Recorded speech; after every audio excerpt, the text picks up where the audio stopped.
Remember this day, man, for it will be yours for all time.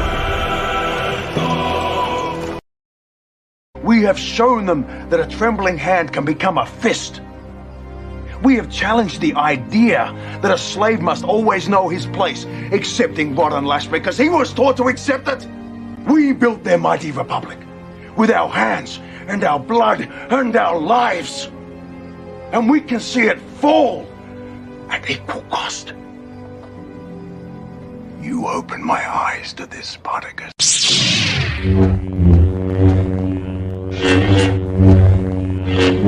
What lies beneath your feet? Sacred grounds, watered with tears of blood. Shall we begin? Shall we begin? Shall we begin?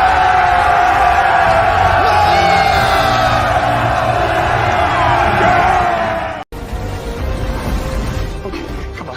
There's got to be a gun on this thing. That looks like a gun. It's my birthday!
is where we hold them. This is where we fight. Persians! Give them nothing, but take from them everything. Before we begin tonight, before we hail the chat, I want to say, ladies and gentlemen, make sure that anybody who proves themselves not worthy of your life can step their way the fuck out of it. If someone does not value your energy, your time, if someone does not value what you bring to the table, if their actions do not match their words, then a liar stands before you. They are not worth you. If a person tests your boundaries and you say, nah, this ain't good, and they have a problem with it, they can see themselves out the door. Do not take shit from anyone. All right. The middle finger boundary, the art of the middle finger boundary is what we study around here, as well as the art of savage spirituality. And without further ado, I would like to introduce my co-host, my brother, the man with the peen so lean, they come from other galaxies to see how mean it is. Everybody, welcome the birthday boy himself, immortal motherfucking Coi. Do not disrespect the time and the fucking place. I'm gonna say I have only about 20% charge on my fucking thing. So, and his brain. if you have if you have something to say, then just lay it out. Let's go. Lay it down, brother. What's going on? Hail the chats. Good to see you. Cody Rutledge is in the house. What's up, Cody? I'm doing well, brother. Good to see you. Thank you very much for it. MC Mike Duds is in the chat. Getting some golden arches. Look, go get your fat ass at McDonald's. I had some fries earlier. Our brother Snowdub Music and Entertainment is in the house. Happy birthday, Coi1. Thank you, sir. Oh, hey. Okay, come on. There's got to be a gun on this stage. That looks like a gun. It's my birthday!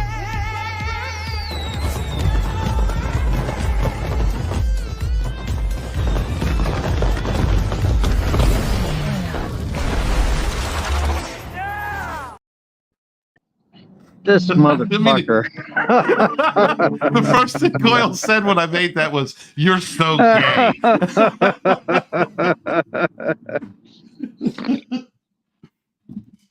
What's up, Jessica? Jessica's in the house, and she's saying happy birthday to you. I'm not going to play it every single time, I promise. Jessica's happy birthday. Angel is with us. What's up, Angel? She said, on time for a change. Good to see you, sweetheart. Deborah Cohen in the house. Stepping in. Illuminating Manuscripts is with us. What is going on? Oh, by the way, he's going to drop out and come back in, but Jim Penson's middle finger did approve. Coi1 started celebrating his birthday early, so he's going to be back and forth. It's just what it is. So guys, please, if you have not already subscribed to Snowdub Music and Entertainment, good friend of Mortal Coi1 and myself. We were on there last weekend, had a great time. He's got a great panel, wonderful entire sphere created of puppeteering that this man worked on along with others over the last several years. So please, if you have not, if you enjoy, subscribe to my brother. Snow, throw a link out for your channel for me, and go enjoy some fun over there, man. You know how we get it in over here. Snow's like worse. Snow's the bad influence on Coi1 and I. That's the problem. Good to see you, man. I want to say, oh, here he comes. Stop, Coi1. Hey, Snowdub said that Jim Henson's middle finger approved. Oh.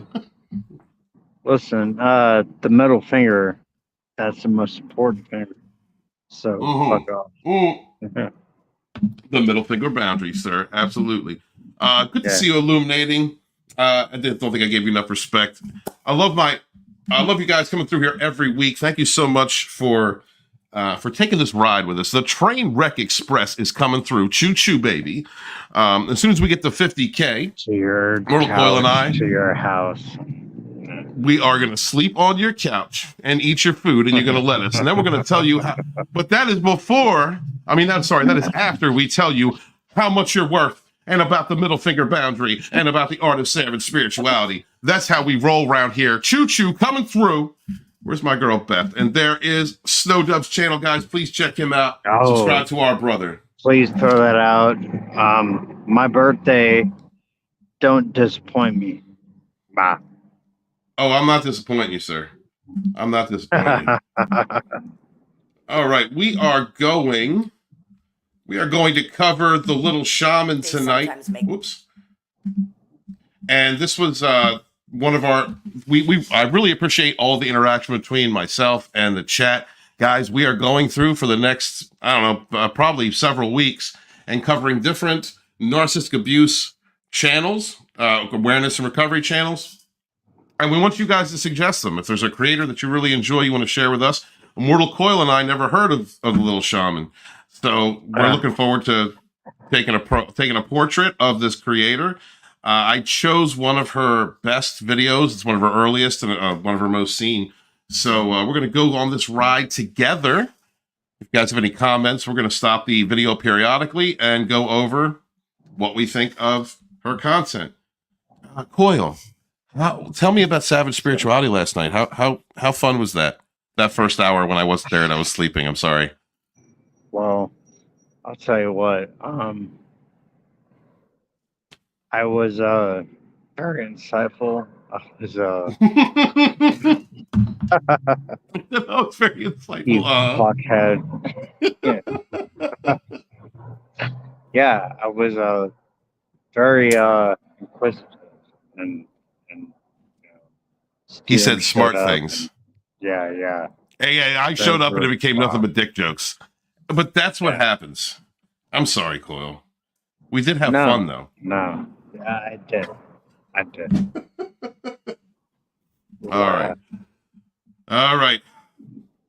All right, guys. Let's get this started. Check this out. And mute your mic until you are ready to, or, you're ready to make a comment.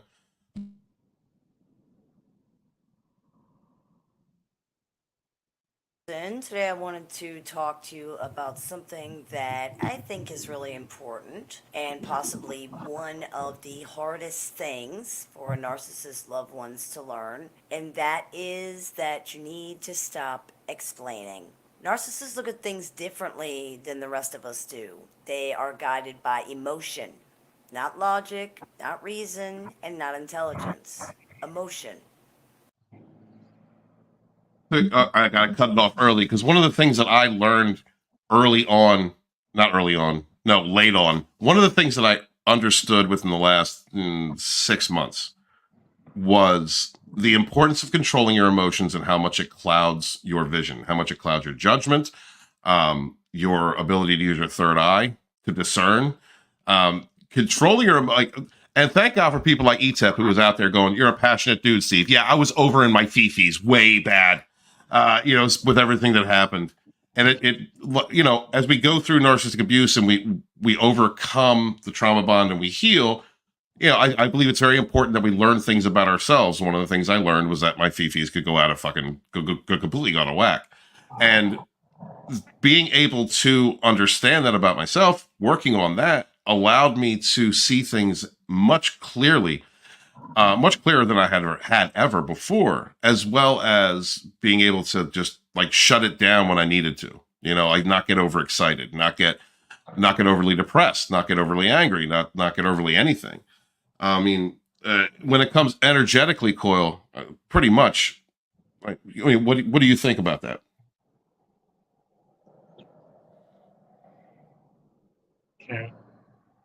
Can't really. Uh-huh. Are you there? Sure. Earth to immortal Coi1. Are you banging an alien right now? What are you doing? Your signal must be bad. All right, I think your signal's bad at the moment. But Coi1 said to me on many occasions how it's, how not controlling one's emotions can cloud you. And just think about your ability to look at a situation, a critical situation when it happens, and allowing yourself to succumb to fight or flight, to fear, to anger, to anything, to any type of extreme. It always leads to a disaster. It always leads to a disastrous outcome. Now, I mean, there are times when you go into fight, when you have to fight, you have to make that leap. You instinctively that you can help protect yourself or prevent something from happening. But on the overall, controlling your emotions is key. One of the biggest problems with narcissistic personality disorder is that you're talking about people who are emotionally stunted. They do not have emotional intelligence. They're perpetually stuck at an age wherever the trauma happened that forced them to create the narcissistic shell. And so you have someone who's like a teenager. You're dealing with a teenager. You're dealing with a child. And their emotions rule. Their emotions rule their decisions. And I like how she pointed that out early. Like there's no real talking to them because you're dealing with an emotional child. You're dealing with a grown toddler. Well, if you have anything to add, if you can hear me, brother, just go ahead and speak up. This often causes their perception of things to be very, very different from other people's. They view everything through the lens of feeling, and their feelings are generally negative, out of control, and even frightening to them. This causes their perceptions and experiences to be negative and frightening to them as well. They believe feelings are facts. That's not just a saying or a metaphor. They actually believe their feelings are facts. Oh, man, you know what's crazy is that for the longest time, people like Snowdub and Immortal Coil and a lot of others who were fighting that grassroots backlash against our modern mythologies being used as platforms to espouse bigotry, hatred, sexism by progressives in Hollywood. The army, the flying monkeys of these narcissists in Hollywood were the blue-haired weirdos. I think that was coined by Ethan Van Sciver, actually. And they were the Twitter mob. They were the people who would attack you simply for not agreeing with something that they were saying, even no matter how outlandish it was. And their deflection, their gaslighting, was to call you a bigot or a racist or a transphobe or a this or a that. And so, for the longest time, there was this I think it was Ben Shapiro said, facts, your feelings are not facts, facts are not feelings. Wait, facts are not feelings or something like that. Cole, do you remember what exactly it was? Oh, I think he's gone already. Okay. So it's like, your feelings are not facts. And the thing when you're dealing with a narcissist, dealing with a toxic personality, a person who's emotionally unregulated, their fifis are facts. And their fifis are backed up by whatever bullshit lies they have to put together in order to back up their fifis. And it doesn't matter. Reality doesn't matter. The state of the world, what is going on, everyone else's perception of a situation doesn't matter. The narcissist's feelings are the priority, their ego, their false ego. That is the priority. It does not matter who it hurts. It doesn't matter how much of a contradiction it is to factual reality. It is what it is. Wait for Cole to come back. If they feel it, it must be true, regardless of whether it makes any sense or if they have any proof or anything else. Most people realize that feelings are not reliable. They sometimes make no sense, they're sometimes irrational, and they are certainly not facts. Most of us realize that high emotion can alter perception and that events viewed through the lens of emotion are often not viewed correctly. Narcissists do not understand this. They experience things exactly the opposite way. Events viewed through the lens of emotion are altered by the narcissist in order to fit the emotion. If they're angry at you, everything you do will be perceived negatively no matter what it is. If you're smiling, you must be laughing at them. If you brought them a sandwich or offered to share your food, there must be something wrong with the sandwich or the food. Even things you did in the past that were okay at the time are now viewed through this lens and found to be evil.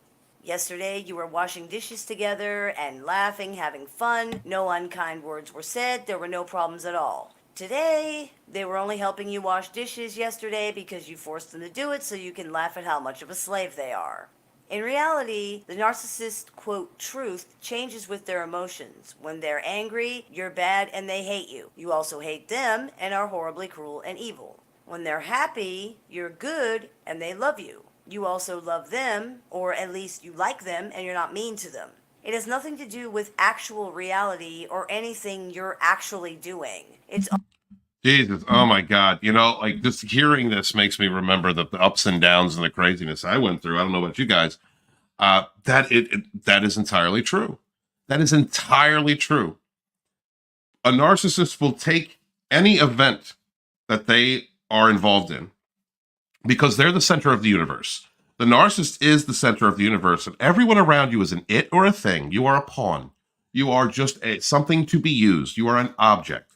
And if the object acts out of turn, then that narcissist is validates themselves to prioritize their false ego, their fakeness, their fake self, in order to support the lies that they need to spin in order to sustain their false world. They can bring somebody to your house to start a fight, and they're not the issue. As a matter of fact, the person who was sitting at home just minding their own business when a fight showed up at their house, they're the bad guy. They're the bad guy. And the person who and the woman beater who beats the flying monkey, well, we all know that he was just knocking sense into her. He kicks her ass because he's knocking sense to her. He treats her bad. The narcissist treats a person horrible because they feel they have to in order to support their facade, their false, their world of lies. And the flying monkey, as we know, this makes me so sad. I'm sorry, the victim, the loyal fool, because I was a loyal fool for years. And I put up with this.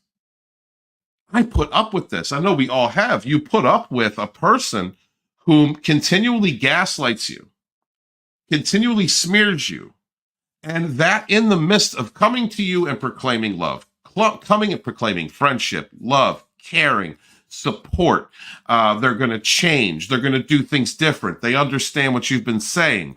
But the moment that their fifis dictate you're the bad guy, the moment they have to run out and cheat, the moment they have to run out and do something dirty, the moment they have to steal from you, they have to do something to you, you're the bad guy.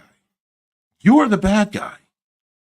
The victim of this insidious, targeted harassment, abuse, smearing, faking, lying. You're the bad guy. And that is a roller coaster that, first off, no one should have to go on. But if you do, learn the lessons about yourself. Learn to recognize the red flags. Never accept that type of behavior from any human being at all, if they can barely be classified as human. Never accept that. All the cluster Bs are similar in this way, as far as manipulation and ghosting, triggering abandonment, triggering codependency. But once you go through it with a narc, who's the lowest of the low, by the way, the narcissists they're the scum. They're not even, they're no, borderlines could whip their ass, when you're dealing with that lowly, lying, delusional, grown toddler, when you're dealing with that, you've gone through the ringer. You've gone through the worst of the worst. You've gone through everything you should need to deal with everything up to a psychopath. Seriously. I mean, psychopaths are on a whole nother level. And as we know, narcissists kowtow to psychos. But with the exception of that very special group, you should be able to deal with any type of toxic personality that comes into your life. You should know, after you have dealt with a narc, after you have dealt with somebody who uses you, intentionally lies, intentionally triangulates, destroys your character, tries to destroy you from within and without, tries to pass on their pain and make you as an awful person as they are. After you have been through that and you've healed from that, you should be able to recognize any twisted, sad, lying, bullshitting, delusional fuck that comes anywhere in your sphere.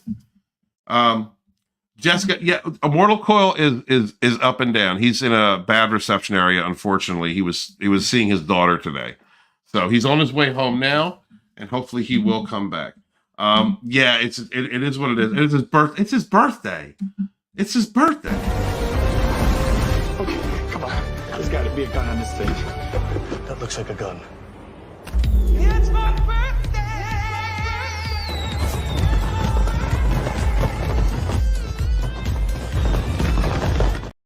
That's a damn shame. So yeah, let's just hope Immortal Coil can get back to a decent signal and then come up on here. What's oh, hi Beth, how you doing, Beth? I have to be serious today, or I would totally go into a whole toxic train wreck, twin train wreck thing with you. I love you, Beth. Thank you for being here. Coil's going to stop back. It's his birthday today, guys. Please subscribe to Immortal Coil if you have not already. Check out Savage Spirituality. Wonderful, wonderful show. Great time that we have over there. I reserve the right not to classify these types as people, and I do not blame you.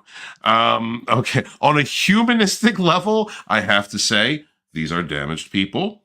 People who went through severe traumas at some point in their lives, created a narcissistic shell, and decided to prioritize bullshit and illusion over facts and reality. They chose to prioritize their hurt fifis that they're never going to fix over the actual events happening around them.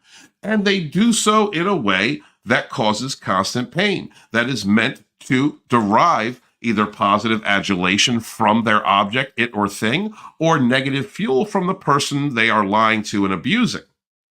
It's a system of evil. I mean, as far as I'm concerned, these Hoover and Hobgoblins are nothing but scum on Satan's tape. But, I mean, you do have the right not to classify them as people. Let's continue on, ladies and gentlemen. All based on unreasonable, irrational, and faulty perceptions. Because of this hugely divergent way of seeing things, people who are dealing with a narcissist often find themselves looking for a way to bridge that gap. They find themselves constantly explaining to the narcissist that the narcissist perception is incorrect or faulty, that the narcissist is adding the wrong things together, or coming to ludicrous conclusions based on things that aren't real, weren't said, or didn't happen. That's understandable. Rational adults speaking to other adults are going to use reason and logic to try to get their point across. What else is there to do? This usually works in most situations. Compromises are reached, points are made, life goes on. The trouble comes when you find yourself dealing with a seemingly normal, cognizant person who 5 minutes ago was speaking with you like a reasonable, intelligent adult, and who now cannot even understand a basic point you're trying to make or simple words that you're saying. Worse, they seem to have misunderstood you terribly and are now angry, upset, and offended. So what do Like, how do you deal with that? What do you do in that situation? We've all know it. Those of us that have been through situations with narcissists. It's 5 minutes ago. 5 minutes ago, they're sitting on your couch. They're saying actions, not words, right? They're sitting on your couch and they're saying, I don't understand why people lie. Well, I know I've lied in the past, but like, I don't understand why people just can't be honest and tell the truth. And then 5 minutes later, they lying their ass off. Lying their ass off. Telling an entirely different version of events, and it's in an entirely skewed way, a delusional reality, in order to escape any accountability for the factual events that have taken place, or as a way in order to create a fight and ghost and go do dirt. This is how they live. I mean, just like, God, you all know, you know what it's like, the fucking mind games that happen when you're dealing with somebody who is so full of bullshit that they actually, it seems like they actually believe it. But those of us that have been through it, we understand, they know they're lying. We understand they know they're lying. They know that they are lying. That's the difference between this and maybe schizophrenia or multiple personality disorder. Because you're dealing with a bullshitter who knows they're bullshitting. You're dealing with a person who knows damn well what the hell they've done, who they have been, how they have acted, and they are making excuses. They are shifting blame. If they go out and cheat, well, it's your fault.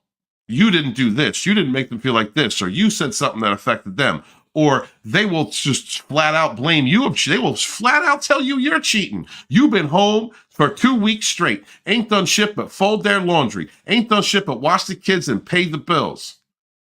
They're out banging a tranny at a truck stop and you're the one that's cheating. They're out there sleeping with Chad and Luke and Kevin. They're out there sleeping with anybody they can get their hands on. Spreading STDs too, them Hoover and Hobgoblins, the petri dishes of STDs. Don't get burnt if you ain't learnt.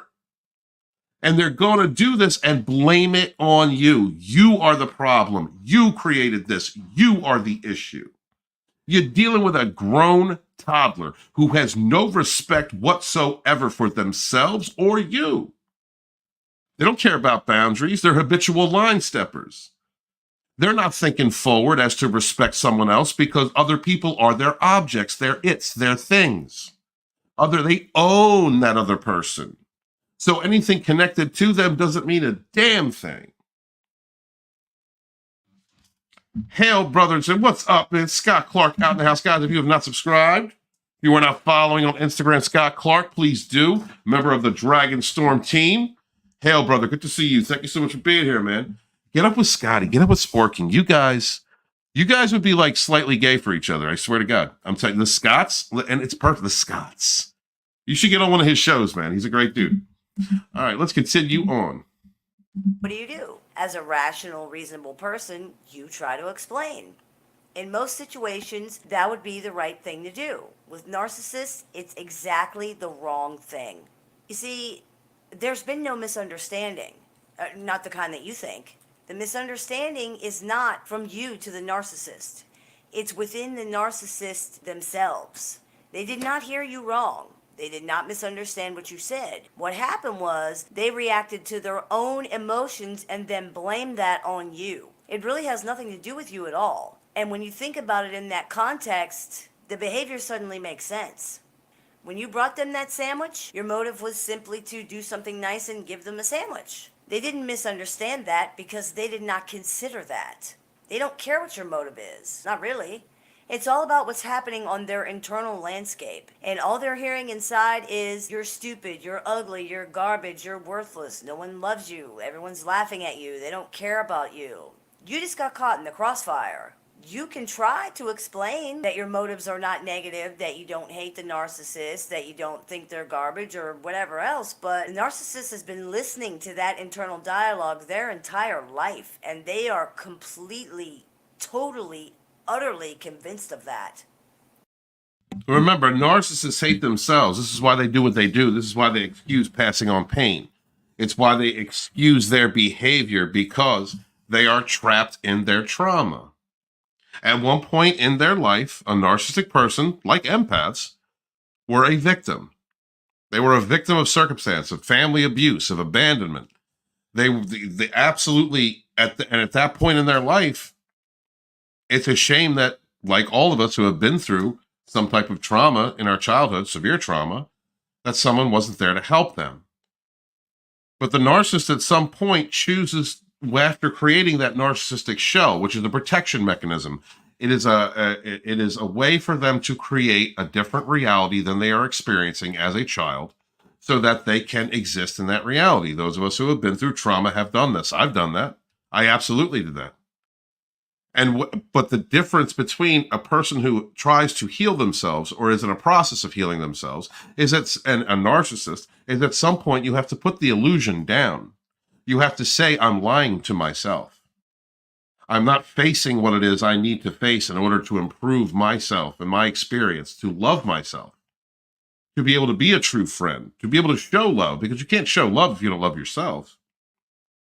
The narcissist prioritizes to reinforcing that narcissistic shell. And by doing so, that funhouse mirror of lies, that alternate reality around them, then becomes their living culture day to day. While they are putting on a false facade, a fake face, putting up a front, literally faking it until they never make it. They are not facing the damages in them. They're not facing what it is that hurt them to the point that they had to create that bubble. So at the core of every decision, at the root of everything that person does, is a self-hatred so avoidant that they project that upon others. This is why they get power from negative fuel. The narcissist is constantly telling themselves they hate themselves. Constantly. Because as I said, They know that they're lying. They know they're being deceitful. It is a continuation of a cycle of pain that does not stop and only can sustain itself, the avoidance of healing, by using other people. If you don't have a platform, if you don't have a social circle, if you don't have a lover, if you don't have your flying monkeys, you don't have these things to distract you, to reinforce the illusion of lies.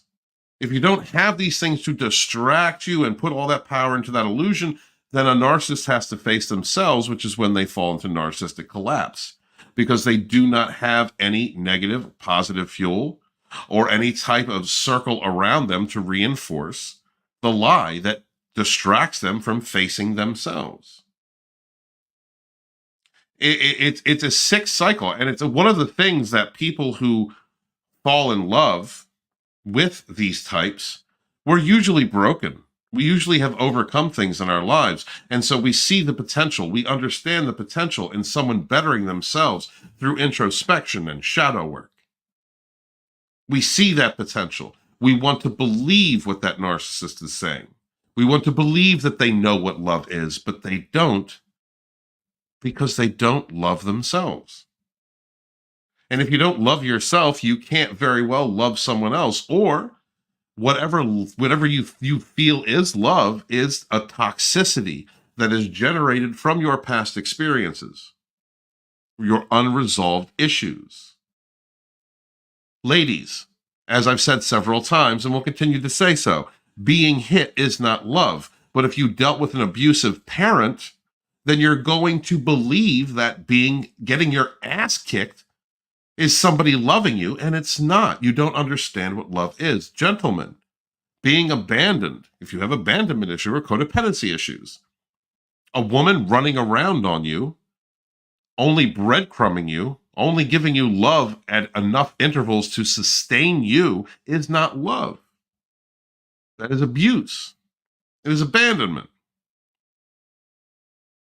So when we think about the fact that the narcissist hates themselves, this is the cause of all their damage, much in the same way that if you do not love yourself, you self-sabotage. You cannot create meaningful, deep relationships, which is one of the biggest problems I think we all have, and I definitely do too, when it comes to thinking about having a relationship with another person.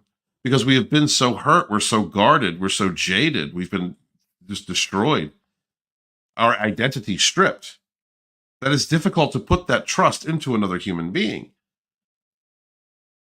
That's a leap of faith we all need to learn how to overcome.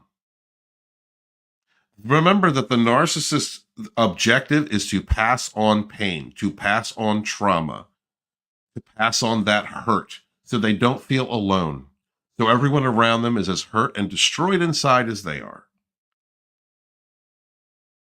Brothers and sisters, love exists. We have to become comfortable with the fact that we may never find that other person. We may not find our soulmate, so to speak. We have to be comfortable enough with ourselves, love ourselves, to be okay being alone. But don't ever discount the possibility that your greatness as a human being, as a human heart, the compassion, the time, the punishment that you took when dealing with one of these hobgoblins, that is a gift, a precious gift that was spent on the wrong person. Learn your lessons and learn to love yourself, and therefore be able to give and receive love in a healthy way. Narcissists will never do that. Unless they go through intense psychotherapy and commit to change, they may, but they're never going to meet you on an empathetic level. They're never going to care that you showed up in your little outfit to whatever, to an event, to be their trophy, to show off, to look good. They look at it as their object giving them attention and adoration, and therefore they have control. It's all about control. And the crazy thing is, the need for control derived from a narcissistic personality is due to the fact that they have no control whatsoever.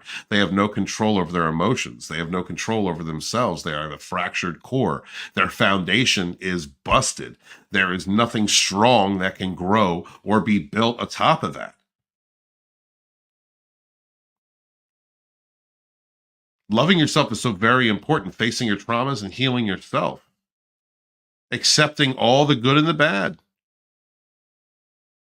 Don't become a narcissist. Don't let these experiences jade you to a point where you cannot recover and heal yourself.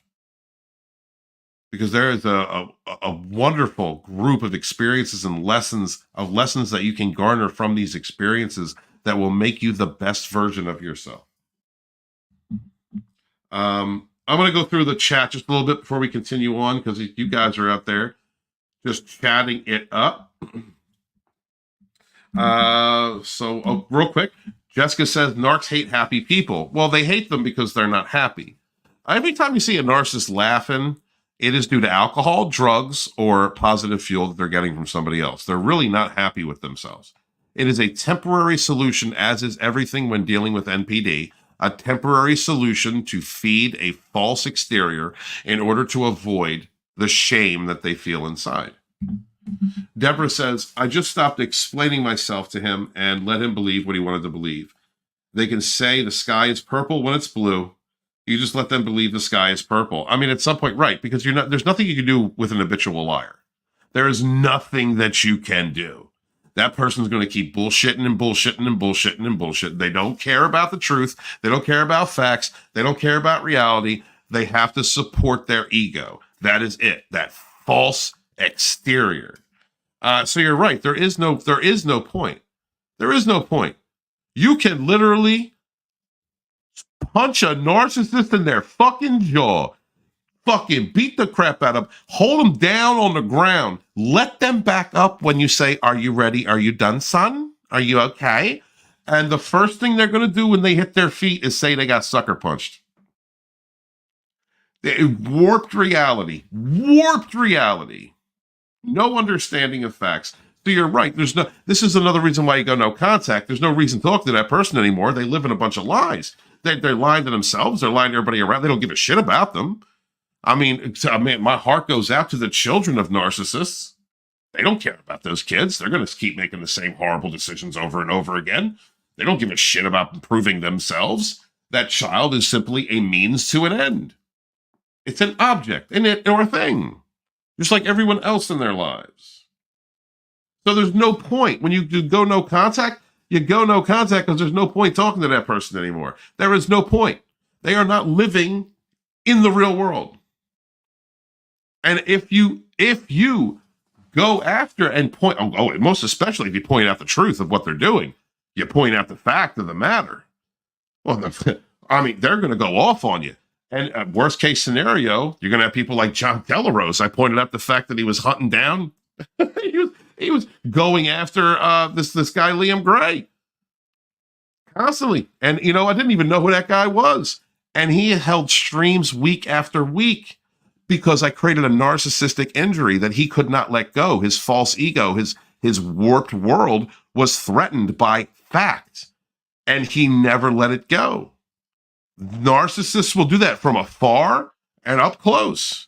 If you're dealing with a malignant narcissist, your life, you may be under threat. If you're dealing with a covert narcissist, get ready, because those smear campaigns are coming from every direction but up the gut.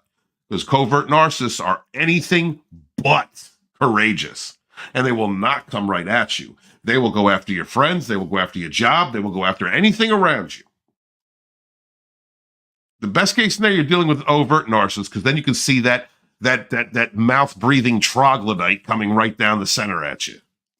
Too stupid to do anything else, completely emotionally reactive. There's no point in arguing with a narcissist. You cut them off. That's it. There's no point. It's nothing but an energy drain. Deborah, I don't blame you, sweetheart, and I'm glad you're away from that. Deborah also says, yeah, because narcissists can never be happy with themselves or others. No, they're never going to be happy. They hate themselves. Doesn't matter how much you're smiling, doesn't matter how successful they look, how successful they may be, what they may do. They hate themselves. Time and time again, you will hear, it will come out through the cracks in the woodwork that narcissist dude is beating his wife. It will come out that narcissist woman is sleeping with everybody, including the milkman. Nobody even knows who the dad is anymore. It will come out. Those lies cannot be hidden forever. There are truths that exist in reality. The difference, and I've said this several times, the difference between illusion and willpower when it comes to manifestation is illusion is dictated by the people, the amount of people who believe the lie. And willpower, truth is truth. It is unshakable. It is always there. It will always exist. This is the fact of the matter. Fuck your feelings. Facts exist. Adventures with Beth. I had a narc swear up and down that I was teaching dance classes to meet other men. Even caught him spying on me. Well, they're hoovering hobgoblins. You're dealing with narcissist men. They're the worst. They're not even men. They're toddlers. They're boys. They've got to stalk you. They need that control. It's a control. Okay, narcissistic men are basically toxic women. All right, they're toxic women with a penis. That's what they are. They're going to stalk you. They're going to smear you. They're going to talk trash about you. They're going to gather up with their hateful biddies and slags to talk shit. They're going to do what they can to destroy your reputation through any means possible because they don't have balls. Those balls do not contain testosterone. There be toxic estrogen in that sack. And it's all about control. When you talk about a toxic man, toxic men in general are very controlling. They're very fearful. They need to own people. They need to own their woman. When you're dealing with a narcissist, you take that to the extreme. Yeah, he's watching that. He's climbing up a tree looking in your bedroom window. Absolutely. Absolutely. He's stalking you outside your job. He's putting trackers on your phones. He's trying to figure out who you text to, who you're talking to. And it doesn't even matter if he finds or doesn't find anything because he will make up a story to validate his stupidity. He will make up a story to validate why he's spying on you, why he's stalking you. Reality doesn't matter with these people. Look, you couldn't even be out there. Beth, I've heard this so many times with women who have dealt with these sackless closet queers, these narcissistic men. I've heard this so many times that you can't even have friends. You can't have activities. You can't progress in any way, shape, or form. You can't better yourself. God forbid you're communicating with anybody outside of the abuse circle that he has you trapped in. Because he's a weasel. A woman-beating, controlling, lying, manipulative, sackless piece of shit that any man, any real man, would destroy in a heartbeat. And this is what they do. Controlling. Can't even teach dance classes. That's sad as hell. That's sad as hell. Bring back dueling, y'all. Narcissistic abuse survivors standing shoulder to shoulder, locked and loaded in love. That narc is going to run out of bullets before he runs out of victims. And then we can all stand over and watch the dark light leave their black eyes. Let's see. What's up, Flyer? Good to see you. Are narcs aware they are? Yeah, narcs are aware of it. Of course they are. They love it. It's about self-loathing. So there's different variations of narcissism. You're dealing with an overt. An overt is like a bulldog. You know, an overt narc is just, he doesn't, it's usually male, can be female. But they don't care who sees what. They've been bullshitting so long. They don't care who believes it, who doesn't believe it. They're going to keep bullshitting themselves. They're going to blame everyone else for their problems. It's going to happen in a heartbeat. They're very, very emotionally unregulated. And so but they know one of the things that a male narc knows is that he hates himself. Those mommy issues are killing him inside. He hates himself. He hates himself so much that he can't admit that he likes to, suck a dick now and again. Hey, if you're going to be bi, be bi. Gay men are out there doing it all the time, and they seem perfectly fucking happy. But a narcissistic man? No. If you find out that he's out there smoking smoking a pole, playing on a skin flute, no, he's going to deny that. He needs to deny that. He needs the lie. He needs the difference. Because he's ashamed of his sexual behavior, his sexual attitude. He's ashamed of that. And that could come from any number of things, probably sexual abuse. And it's not all narc men are by the way. But when you're dealing with a semantic narcissist, and a semantic narcissist is a narcissist who uses their body, uses lust, the lower parts of their chakra, in order to derive positive and negative fuel, then yes, they're eventually a semantic narcissist is going to get to a point where they need a new high. It's all about addictions with them. They need that next high. Well, let's see. I just banged 20 girls in a row and caught 3 VDs. I don't know what else I can do. Let me try sucking a dick. And then they'll do that. But a part of the self-hating cycle of a narcissist, the avoidance of truth and fact, is not admitting that they're bi. And quite possibly, guys, they could be gay. The reason that they're trapping and treating a woman horrible and hitting them could be because of that that suppressed homosexuality, much like you had back in the American 1940s and 50s. During a time when it was not cool to be gay, you had to have a family, and there was spousal abuse happening at that time because homosexuality wasn't accepted. They use that as a tool to hate themselves and create that negative fuel. So, yes, they know what they're doing. They know they're weird. They know they're putting on women's panties. They know they go to that truck stop to go see that chick with a dick. They know what they're doing. They know that hitting that chick is wrong and it's not love. Controlling her, stalking her, keeping her segregated from her friends. They know that ain't love. But they don't care. And that is the difference between NPD and other types of personality disorders, where people legit believe that they are in another realm of existence. Narcissists know they're full of shit. They know they're being grimy, they're being evil, they're being controlling. They know what they're doing. Yes, they absolutely do know that. I'm going to take a couple more, and then we're going to continue on with this wonderful video. Real quick, I want to say, what is up, Angela, in the house? Good to see you, sweetheart. Thank you so much for being here. Appreciate you. Beth says, when it was partner's dance, I was accused of cheating on him. Well, God forbid his object touch someone else. God forbid you have a relationship with another man. Don't have a friendship with another person. Oh, my God. That's a big issue. Oh, don't do that. Don't be a good friend to a person who is securely trauma bonded to a narcissist, because if you are, you're the problem. That narc is abusing that loyal fool because they had to knock the sense into them that the good friend who actually loves and supports and cares is the bad guy or the bad girl.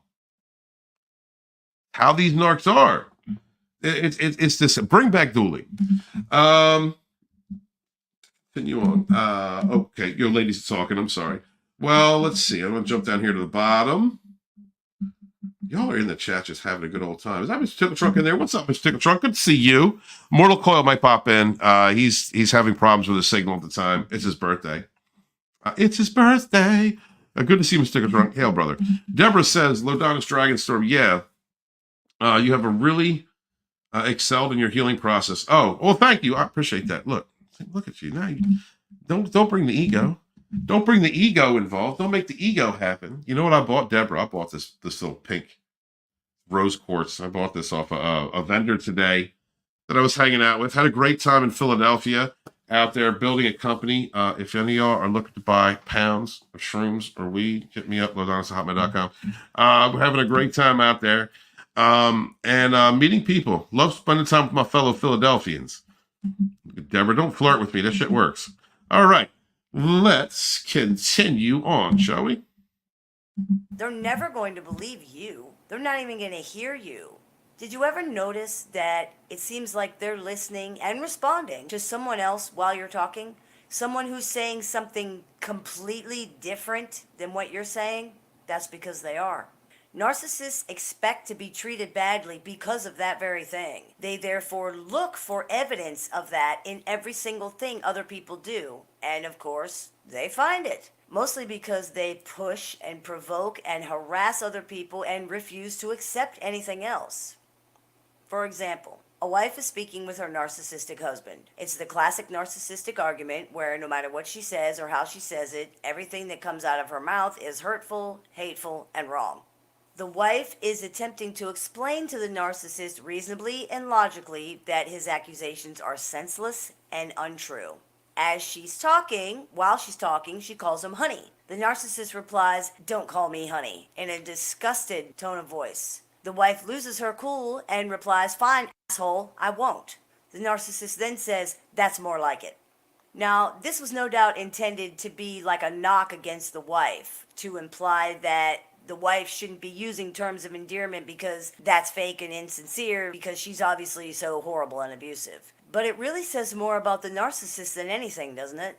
They cannot accept being treated respectfully. It jams their radar, so to speak, and it makes them very, very uneasy. Since I'm going to preach on this, yes. And this was talking about when I was talking about being a good friend or being a good lover to a narcissist. They cannot conceive of you being a good person. First off, narcissist doesn't know what love is. They don't know. They prioritize that narcissistic shell, that false ego, the mask after mask that they form in order to fit in with whatever social group or person they are trying to adapt to. They're con artists. Remember that. They are avoiding facing that shame. They're avoiding facing the traumas. They are not trying to heal. They are trying to pass on that pain and create traumas or exasperate them in others. They do not love themselves. Whatever they conceive of as being love is not love. It is coming from a broken core, a broken center, a cracked foundation. They can't even conceive that you, my brothers and sisters, have a heart. They don't understand what empathy is, compassion, kindness. They know them as tools in order to get something that they want, to manipulate another person, but they don't understand them on that fundamental communal level that we have with one another as children of the Most High. They don't get that. To them, it is all about avoidance of shame. And when they see someone acting, loving, this is why, y'all. This is why when you said, "I love you" to that narc, they didn't believe you. They didn't understand what you were saying. They could not conceive. They could not translate the idea of what you were saying because they themselves do not have that understanding. These are perpetual, angry, broken children. They don't know what adult love is. They don't know what it is to hold somebody and feel their pain, to hold them and want to wish you could do more in order to soothe them through their worst of times. They don't understand what that's like because they're not going to hold you when you're at your worst of times. They're not going to be there when you're at your worst of times. They are most certainly not going to live up to whatever bullshit they said about supporting you and being a good partner. No, they're not doing any of that. They can't conceive of it. So when that narcissist is held by you, yeah, they're getting coddled. Oh, they're getting that fuel that they need, that attention to facilitate their warped worldview. Yeah. But they think you're being fake. You're fake. They lie. That's all they do is lie. So of course everyone else lies. They don't back up their words with action. So of course everyone else does the same thing. And if you manage to do the same thing, you are being offensive. You are being fake. You're being offensive by being genuine and caring and loving and supportive because they cannot conceive of that reality, of someone actually being that. That's the twisted part about it.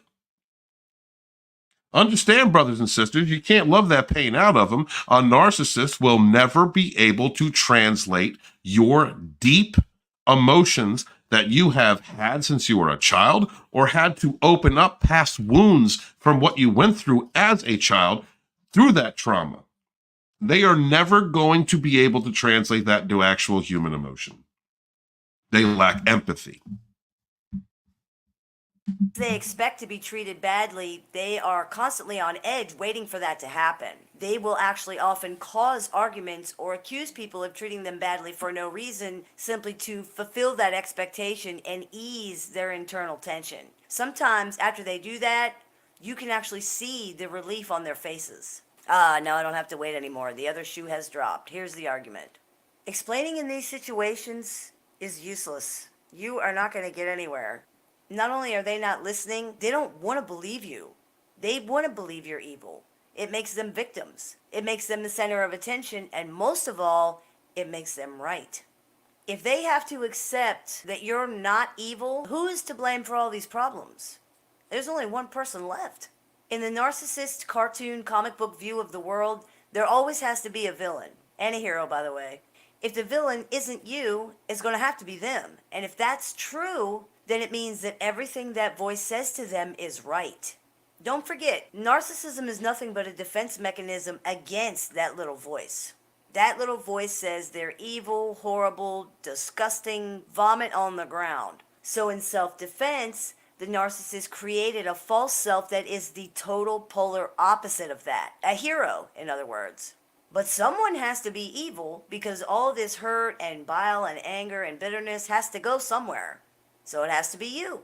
You were once the hero when they first met you, and you were perfect, and you were going to save everyone and make everything great, but you revealed yourself as a lowly human with no special powers, and worse, you revealed that they were a lowly human with no special powers either. So you're now the villain in this story, and you can never be anything else. Beyond that, they like that you keep trying to make them understand that you love them. They like the futility and the sincerity and the desperation and the fact that you keep trying and keep jumping through all these hoops for them. They don't believe you, and they never will, but they love to hear it just the same. They like frustrating you and upsetting you and sucking your life force out one pointless argument at a time.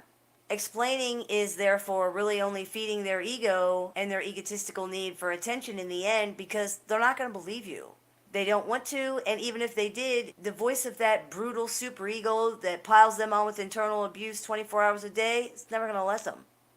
Their disorder is set up so perfectly that exactly the things they need to hear and understand in order to change their lives are exactly the things they're programmed to deny and block out the most. It's really sad when you think about it. Because of that blind spot, they simply self-destruct over and over and over again. They are some of the most miserable people alive, and they walk around their entire lives never realizing they're doing it all to themselves. There are none so blind as those who refuse to see. It's very easy, then, to get caught in the trap of explaining. When a problem is so easy for us to see, of course we're going to try to make the other person understand. Hey, you can fix this. All you got to do is stop doing this and that and the other thing. As a rational adult person, that's what most of us do. We attempt to communicate. If the communication is getting fouled up along the way somewhere, we try to fix that so that we're heard and things can be resolved. The problem is that in this situation, the lines are crossed in a place where you cannot reach or affect them. It doesn't matter how much you say it, or how many times you say it, or how you say it, or what you say, they're not going to hear it. They can't, and they don't even want to anyway. There's too much at stake for them to believe you, and because of that, they never will. There are many people right now suffering in relationships with narcissists of all kinds, parent, child, husband, wife, all kinds, holding on to hope that things are going to change, holding on to the hope that if they can just somehow explain it right, the narcissist is finally going to understand. But their brain does not work like yours does. The reality is, the chances are 1,000 to 1, because these people have a vested interest in things staying exactly the same as they are right now. So what do? When the narcissist accuses you of something that is not true, or when they have one of their classic patented misunderstandings, simply tell them that they're entitled to their opinion and leave it at that. You can say, I'm sorry that you feel that way, but you're entitled to your opinion. Or you can say, I disagree with that, but you're entitled to your feelings. There's no reason to get bogged down in semantics about what was actually said and how it was said and the ulterior motives that you don't really have and, oh, I can prove it to you, or any of that, because it's a waste of time. It will go nowhere, and it's never going to end. Nothing is going to get resolved. If you say the things that I've suggested, It asserts that you disagree with their interpretation, but it does not feed into their need to create chaos and torture people in order to get attention. It doesn't reward the behavior, in other words. If you've seen the episode of this show called How to Break the Drama Cycle and Stop Reacting, then you know that narcissists don't really know how to respond to that kind of non-reaction at first. A lot of times they will push harder and provoke more trying to get a reaction out of you, which is all they really wanted in the first place anyway. Hold your ground and don't give in. It's difficult, but it's worth it. Unless you like having 6-hour arguments over nothing. Now, some people have difficulty doing the non-reaction. They don't like, quote, letting the narcissist get away with the... We're going to skip over the last 8 months of Dragonstorm with that comment. All right, because... yeah. The things that they're saying. That's totally understandable. It really is. But my response to that is, if you roll around in the mud with a pig, all that's going to happen is you're going to get dirty too. Do yourself a favor. Stay clean. I hope this clears a few things up for you. As always, I look forward to your comments. The wisdom, so wise, so absolutely wise. Little Shaman. I put a meme out, oh God, yesterday or the day before, that said, seeking vengeance takes energy away from your purpose. And that was actually inspired by watching the movie One Love, the Bob Marley documentary, which was incredible. Really cool movie, guys. I suggest you check it out. And one of the things that the person playing Bob Marley said in that movie was, he had come back to Jamaica to do another Freedom concert. And he said that, revenge takes away from the purpose of what we're doing. And that's the truth. When you think about revenge, when you think about getting back, mirroring a narc, I mean, even talking shit, which is hard for me not to do. I like to talk shit every now and again. But you're just feeding them. You're just rolling around in the mud with a pig who is looking to be talked down to, looking to be broken. They want that fight. They want that conflict. They need that drama because they are willing to do anything whatsoever to avoid being a better person. And that includes spreading pain and talking trash and creating drama. And just like Little Shaman said, gray rock them unless you want to have a 6-hour conversation, a 6-hour yelling match with a grown toddler who will never see your point and will always have a reason, even if you corner them, even if you say, look, here is the evidence. You put it all over the wall. You've got it on a video, whatever it is. You've got it in text. You did this. They will have a deflection. They will have a reason as to why they are validated in doing that wrong as fuck. Here it is, clear as day action. It's usually because of something that you did. Not taking accountability. Taking accountability is so very important. Even when you don't want to, even when you don't like to, having to take that hard look in the mirror that we all do, we healthy people, that now and again, no matter how much we may or may not bullshit ourselves, we have to look in the mirror and say, yeah, I've been like that. I did that. I've acted in this way, and not like that taste in your mouth. And then put in the effort and the time to change. Narcs don't do that. They're not trying to. They're not willing to. You will be ostracized, vilified, destroyed, your character assassinated, rather than a narcissist taking ownership for the dirt, grimy shit that they do. And that's the truth of it. And unfortunately, we live in a narcissistic West who promotes this type of behavior. I mean, we're fighting the tide here, ladies and gentlemen. We're fighting a rising tide. Taking ownership of yourself is the most important thing. And narcs won't do that. So if you try to hold them accountable, which they are trying from the core to avoid any accountability. They're not trying to face their childhood traumas. They're not trying to force who they are, what the root cause of their problems are. They ain't trying to do that. No, they blame it on you. There is no point at all whatsoever in any way, shape, or form to even try and have a debate or conversation with someone who lives in perpetual bullshit. It's a waste of time. Fighting with these people is a waste of time. They're idiots. They're morons. That's a liar. Not worth your energy, effort, or a fucking attention. You have better things to do. You have projects to complete. You have a family to support. You have a life to live that does not involve destroying people as a means to sustain a false ego of bullshit. You have better things to do. And if you're a person who needs to destroy others in order to succeed, you're going to hell. If there is a hell, you're going there. If there's a life review, you're going to have to answer. Karma is going to come a-calling.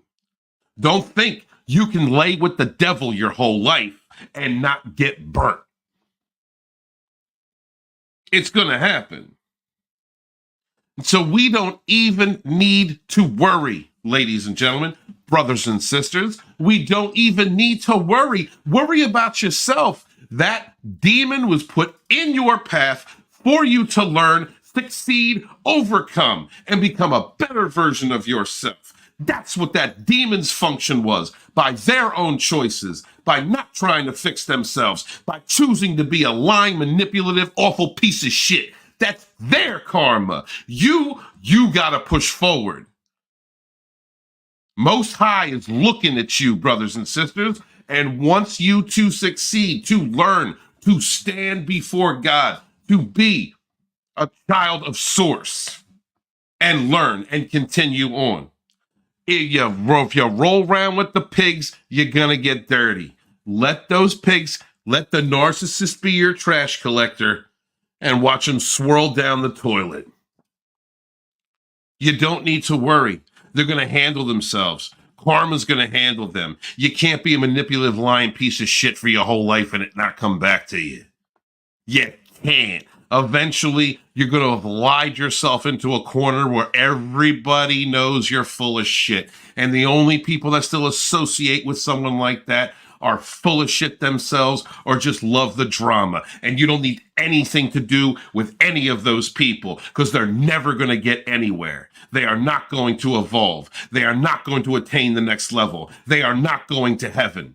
They are not connected to Source. They have chosen the darkness. They have chosen illusion. They have chosen to be garbage. If you judge somebody because your ego dictates it, if you prioritize your selfishness over compassion, kindness, and giving, understanding, and acceptance, you're a dark motherfucker.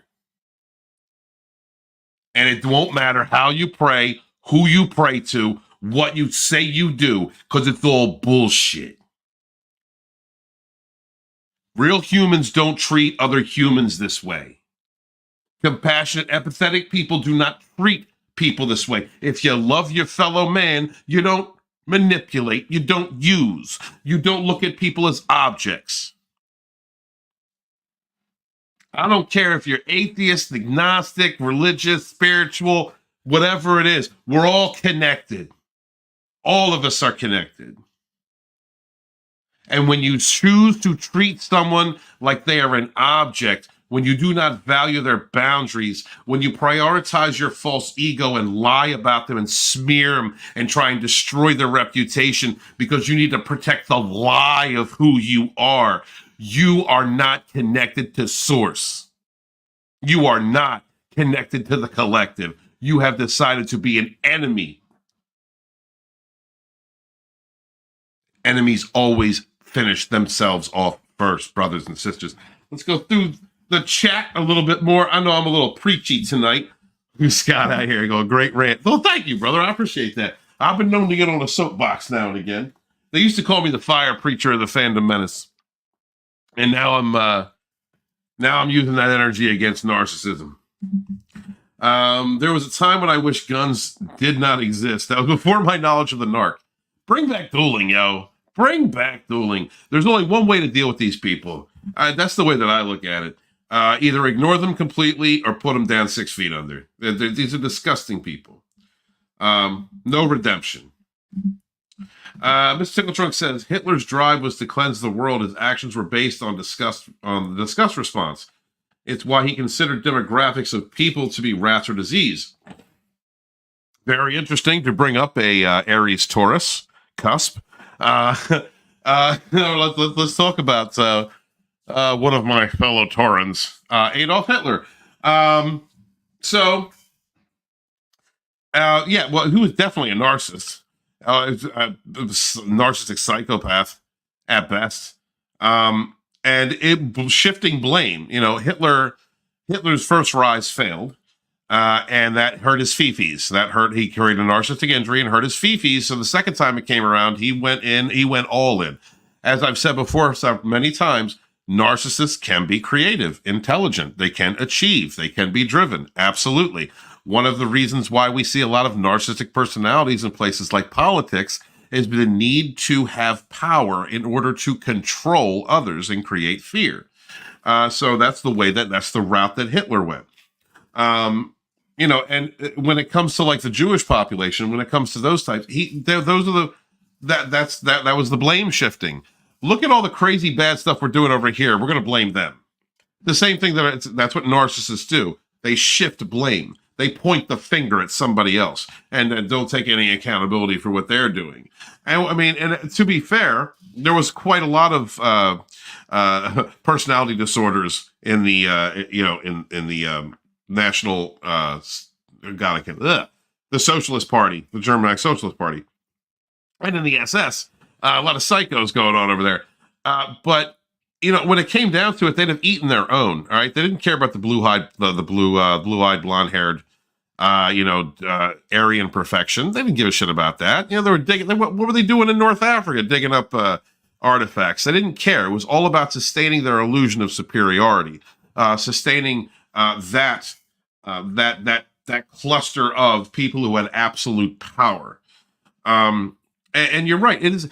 See, and it is a defense mechanism, Mr. Tickletrunk, when you're dealing with a narcissistic personality who is blaming someone else or shifting blame, gaslighting, in order to, validate why they're acting like a complete and awful piece of shit.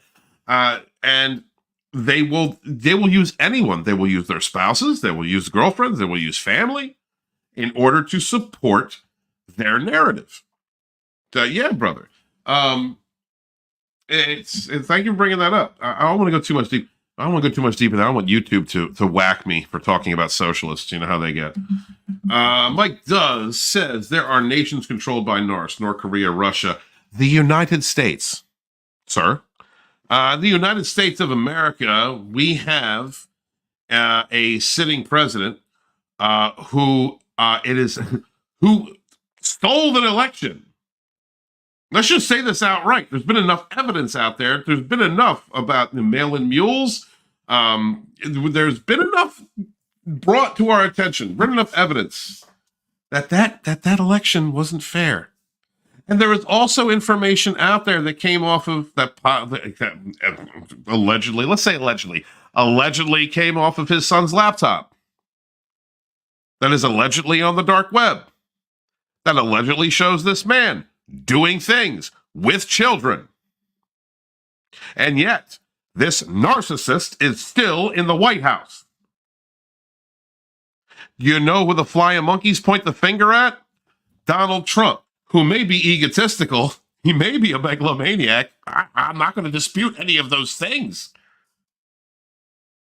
But you will see that narcissistic personalities always point the finger at the innocent party, at an innocent party, and project their ills upon them.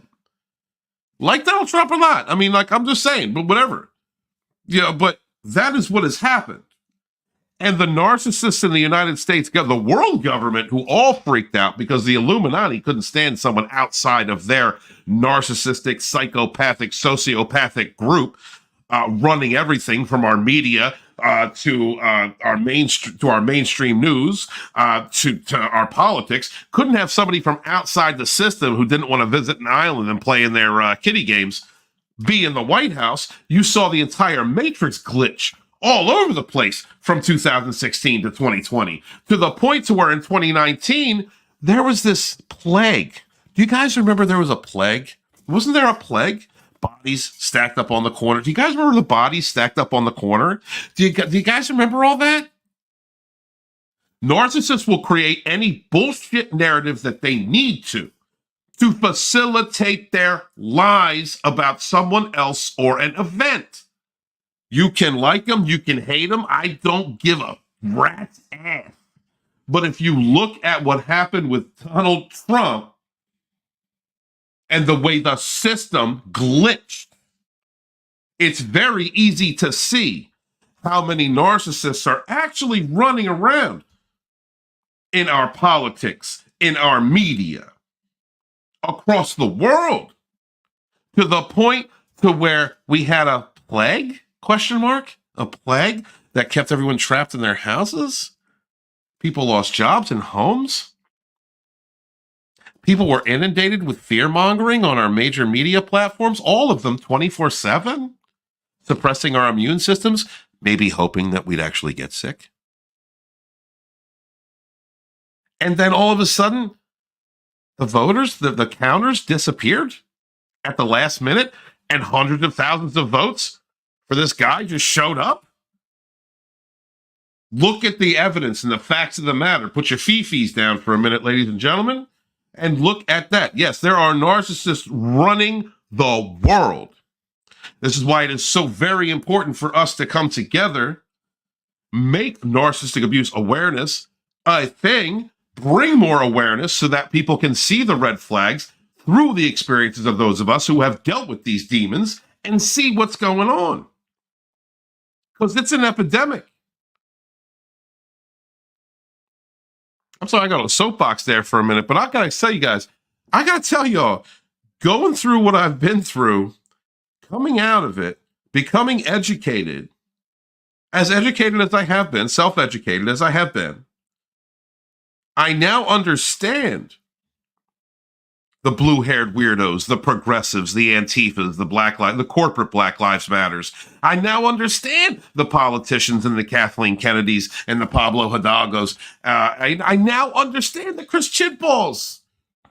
I now understand these people way better than I ever have. They all have personality fuck disorders. They blame others for their own issues.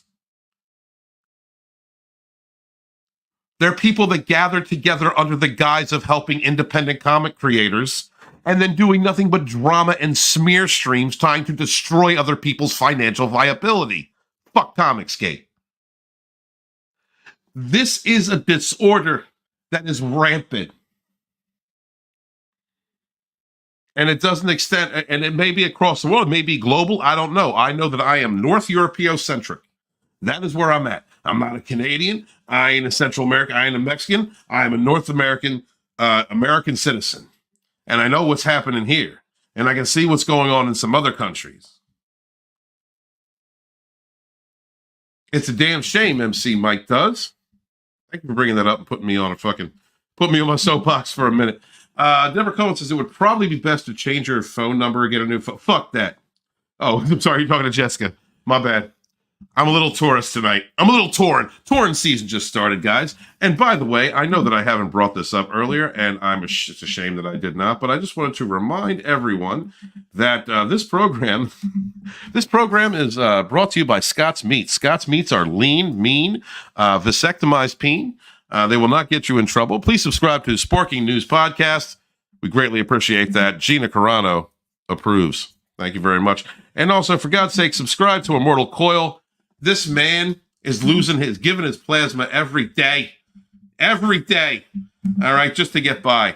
And at some point, he's going to look like Ryan Rogerathy. And no one wants to look like Ryan Rogerathy. So please, subscribe to Immortal Coil. This needs money. All right? And we need to get his ass monetized. Thank you guys so much. I greatly appreciate you. Let's see. Going further on. See, Jessica says, I was wondering if it was just possible to trace someone based on their online presence later when they are disconnected. Absolutely. Everything on the internet is forever. Everything is forever. Narcissists will utilize phone trackers.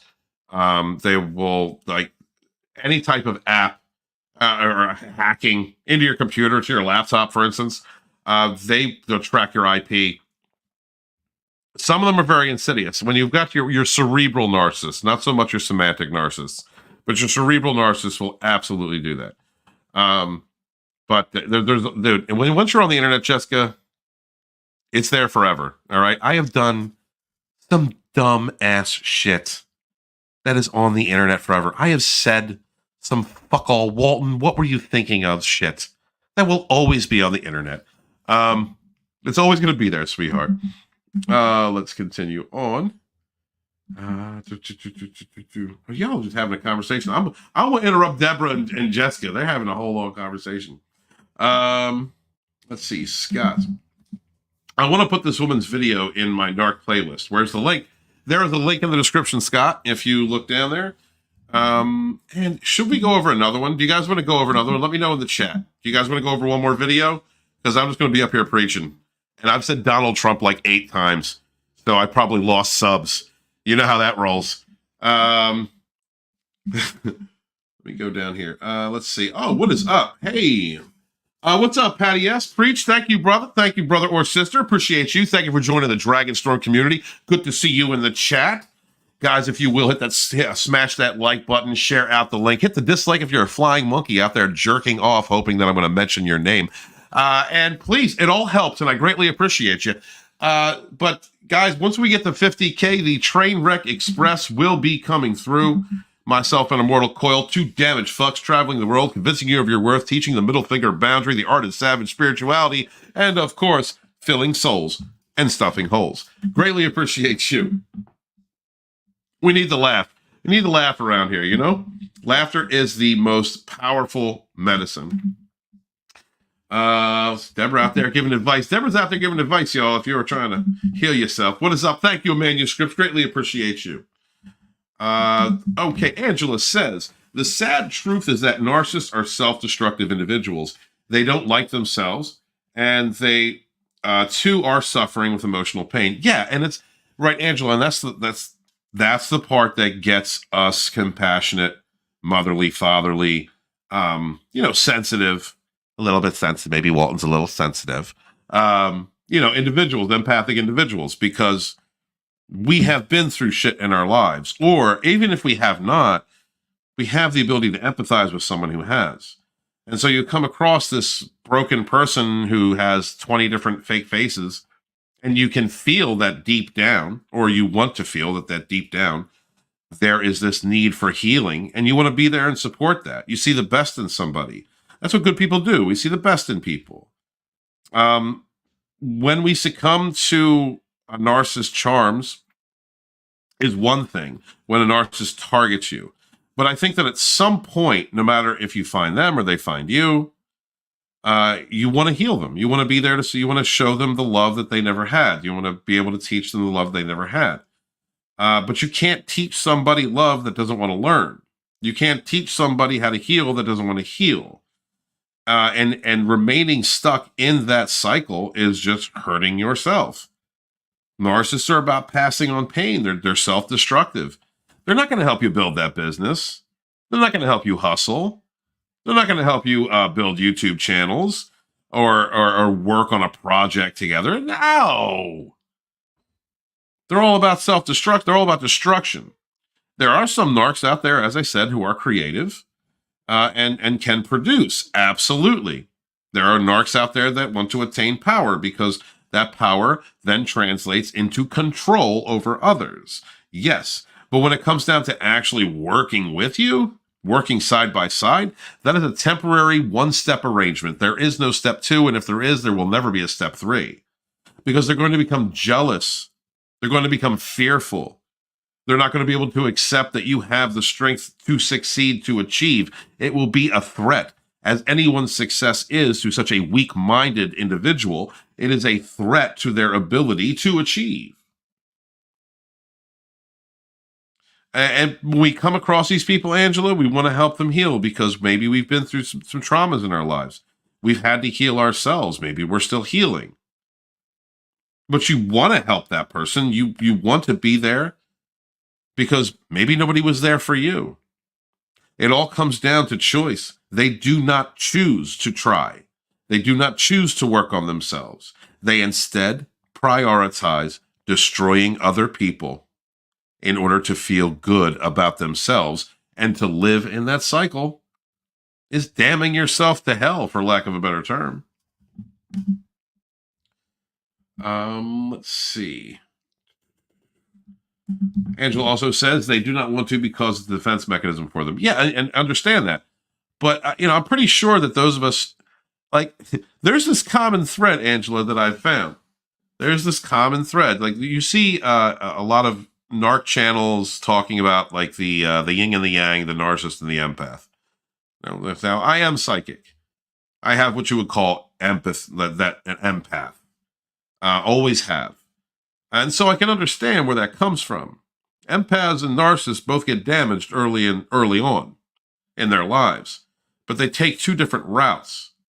And one of the reasons why empaths and narcissists kind of attract each other like opposite polarities is because the empath has not healed enough. They have not created those boundaries. They have not been able to learn how to shut off the noise, which is difficult to do when you're dealing with any type of psychic ability. It's difficult to study and work on yourself and shut down that noise. The narcissist is constantly looking to take fuel from another person, and empath is constantly trying to give it out because our fifis are all over the place. It's controlling that. It's one of the things that we learn from narcs is to be a little selfish. You've got to be selfish with who you let into your circle and who you let into your life if you're going to heal and be a healthy person and protect your peace. Narcissists aren't protecting their peace with that defense mechanism. They are protecting their bullshit. They are protecting themselves from having to face that pain, the reality of who they are. And it is a shame because all it would take is some therapy. All it would take is owning your shit, really owning your shit. Just realizing that, hey, maybe I shouldn't have used my network of comic creators to engage in a smear campaign against another person because their opinion was different. And now we're going to point the finger at them and call them the problem and use our networks of flying monkeys to destroy their reputation from every way that we can. That's evil. The defense mechanism for a narcissist is something that protects them from healing. But initially it was to protect their inner child when they had gone through their trauma as a kid. We all had it. All of us. I had a narcissistic shell. Abso-fucking-lutely I did. And you know what happened early in my life? One of my friends, whom I'm not friends with anymore, but I thank him every day for this is one of the things he did for me. When I was I wasn't even 20 yet. And he came to me and he said, Steve, you're full of shit. I confronted him about something that I had heard from someone else. And his response was to be honest with me. Steve, you always lie. And from that point forward, I changed my behavior as much as I could. I mean, we bullshit ourselves to a degree, but I made it an active choice to not lie. I made it an active choice to face the truth, no matter how hard it was. And it took a long time. I went through some shit as a kid. It took me 10 plus years, but I got to a point where I wasn't prioritizing my ego, a need to lie over what was happening in the world or how it was affecting other people. Why am I affecting these people? What is it in me? And that's all a narcissist needs to do. If they don't, they're going to continue to be self-destructive and alienate people, good people who come into their lives, suck the life out of them if they let them, and move on to the next like a locust. And they don't live in reality. Reality is not something that they can face. Thank you very much for sending that link out. You and Immortal Coil are only good tourist guys I know. Your ex? Oh, look, hey, I had to deal. Listen, I was triangulated with a Taurus, with a narcissistic, grown toddler, gay ass, getting pegged, beating up women, wannabe bad guy, tough guy, got kicked out of a biker gang, piece of trash liar who tried to pick on my youngest kid before I whipped his fucking ass. I understand. Dude, Taurus dudes who are like toxic femme are really bad. Okay, and it's.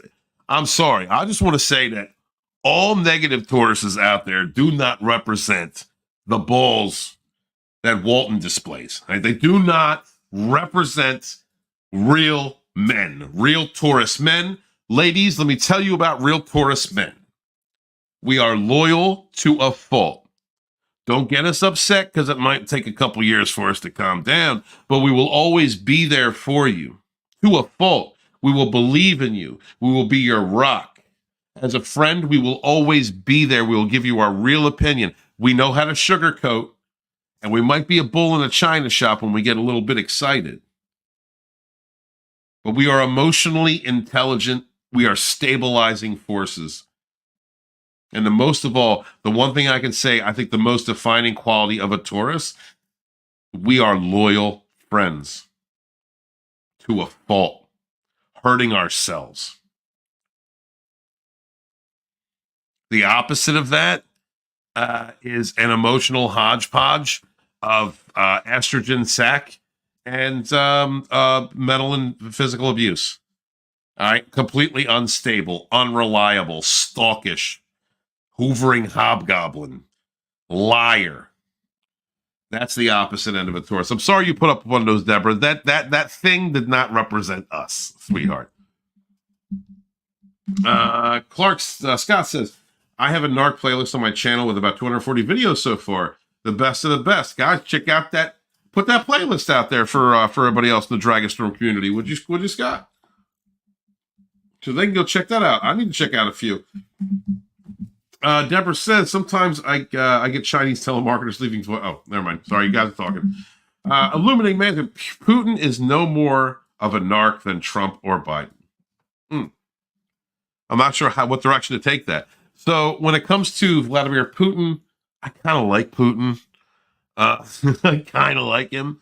I mean, you see, and the reason for that isn't just because you see the ridiculousness that's going on with Ukraine being used by the United Nations as a proxy war to spread their Illuminati NWO garbage filth.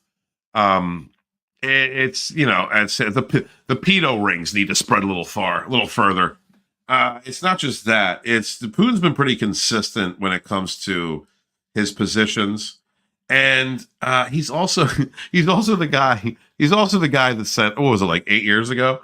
He sent nuclear freaking like fucking ships, like battleships, like literally 6 miles off the coast. We're just doing training exercises. Yeah, bullshit. You are waving your Russian balls. That is what you're doing. I think that from what I know of Putin, I enjoy him for the entertainment value. And honestly, at this time, given the knowledge I have about my own country and the West as a whole, I see that at this point, Russia right now, as much as people may not want to recognize it or hear it, is actually one of the last strong outposts against, just Western narcissism. And I don't even like saying that because I love my country. I love my people. But those that represent my people are not my people. From the White House, Senate, Congress, they're not my people.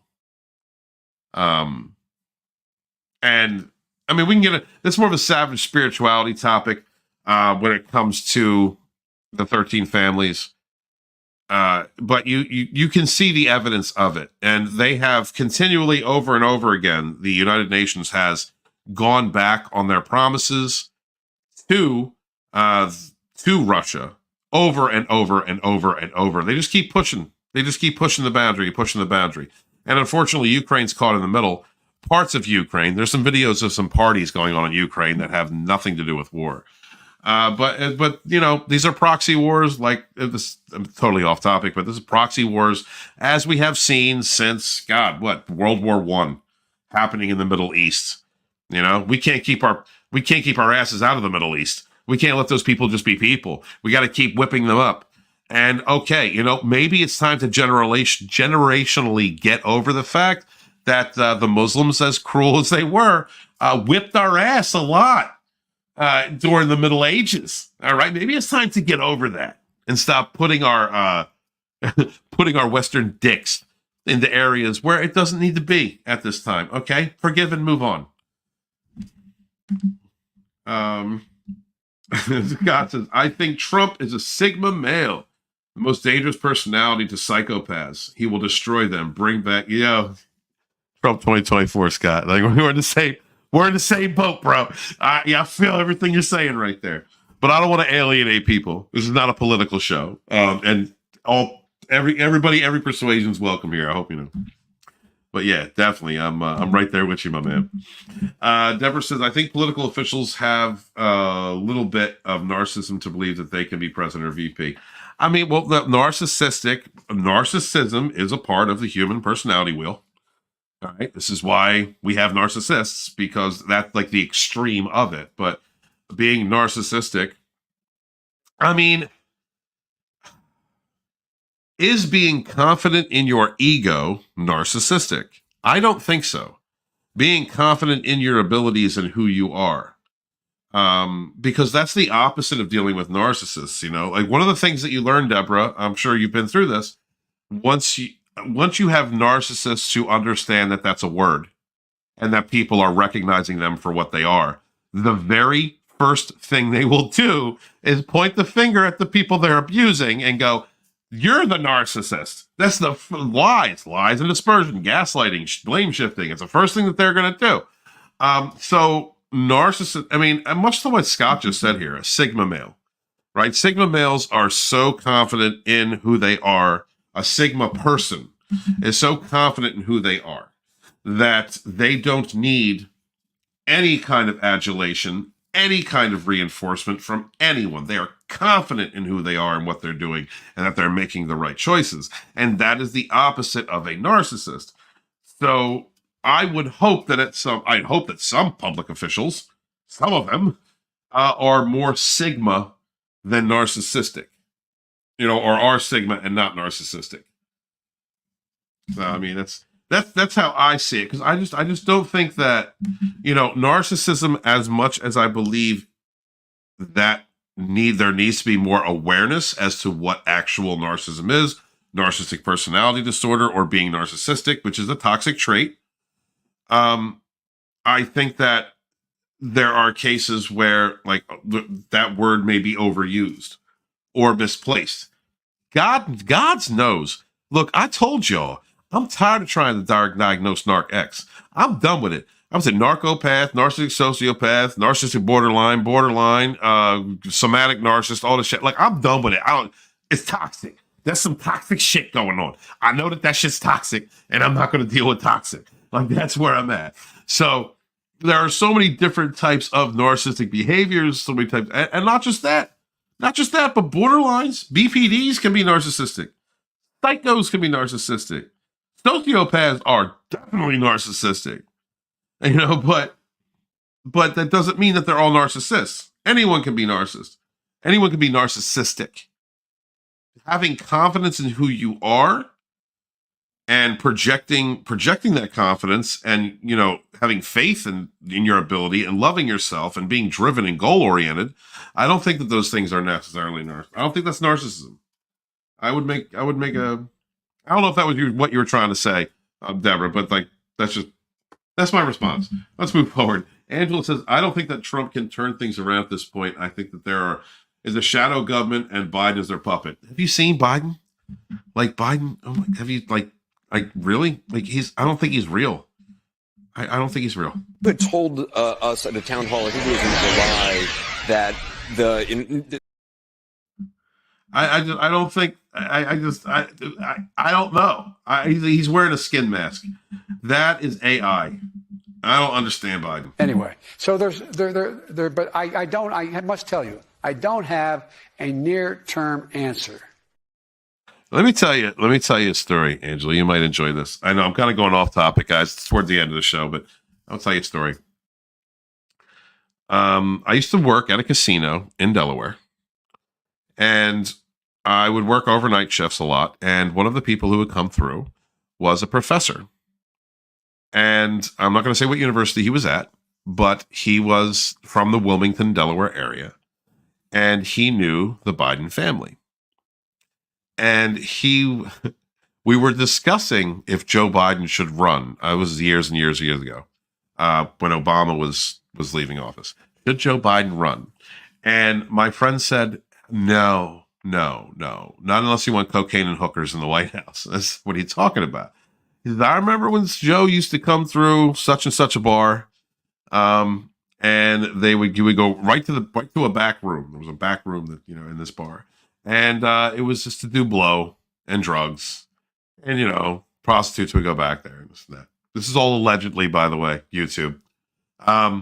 This is a story I was told. And I was like, really? I was like, you don't think he would make a good president? And he was like, no, he doesn't care about anything but getting high and getting laid. I was like, I really ain't got a problem with that, but I wouldn't want that running the country, But it's just, there absolutely is a shadow government. There absolutely is. The military-industrial complex is a thing. Kennedy was assassinated for a reason. A week before he was assassinated, he started talking about a new world order. And then he's dead? How many politicians have offed themselves? How many people have been in jail and offed themselves? How many, Cappy Johnson didn't kill himself. How many times do we have to run this same script before we understand? Angela understands before we understand that there are dubious, nasty people in our government. Narcissist, psychopath, whatever, a bunch of whatever disorder. Anyway, inside or outside cluster B, absolutely running our country, running our governments, running our banks, our major media, our social media. And if they didn't have a personality disorder before they started that, well, they get inducted into the group and the pressure is put on, or you go the way of Prince or Michael. I'm gonna get off this topic because I'll go all in. Let's see. I'm gonna jump forward a little bit. Thank you guys so much for being here. Please make sure to smash that like button or hit the dislike button if you are a flying monkey or narcissist out there dreaming that Walton will mention your name.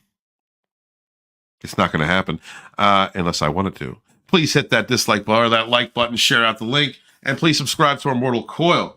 What is up, Kirsten? Poole, what's going on, sweetheart? Glad I caught you live. Love your channel. Thank you. Thank you very much, Kirsten. Appreciate you. In New Zealand. Hail to my international audience. You all the way down there.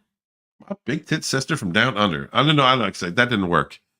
I have a friend from Australia, and I call him my big dick brother from down under. I guess I need to come up with something else for my ladies down there in Zealand. Good to see you. Thank you for being here. That's what I've heard. That's what I've heard, Chris.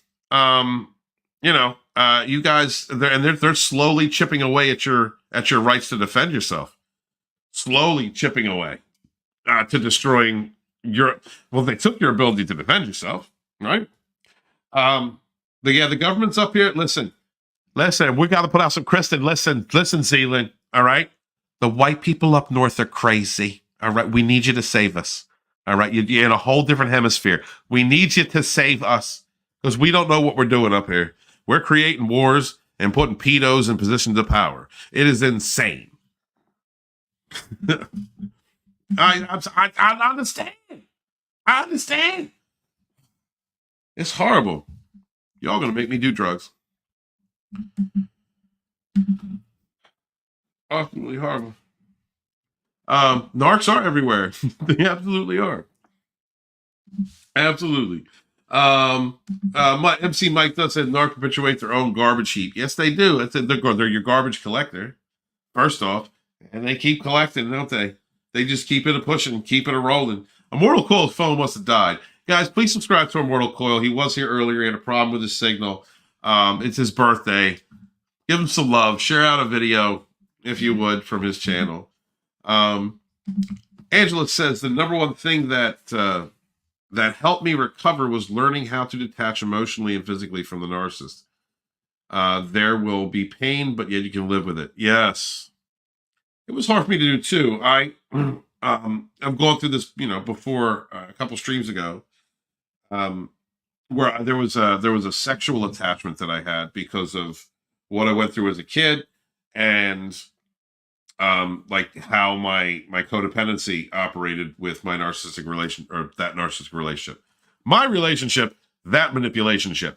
But in their manipulationship, sex was always used as a tool in order to control me. So I couldn't date or see anyone. Like, I still don't date. I still don't go out, but that changes over time. As you heal, that will change. You will be able to trust again, or do it. Angela, I know you're pimping it. I know you're pimping it alone. We can go out for coffee, baby. Remember, like, that invitation's still open, Angela. Like, let's heal one another. A healing hug. All right. That's a, but yeah, it's getting over that pain takes a long time. And this is not a simple fix.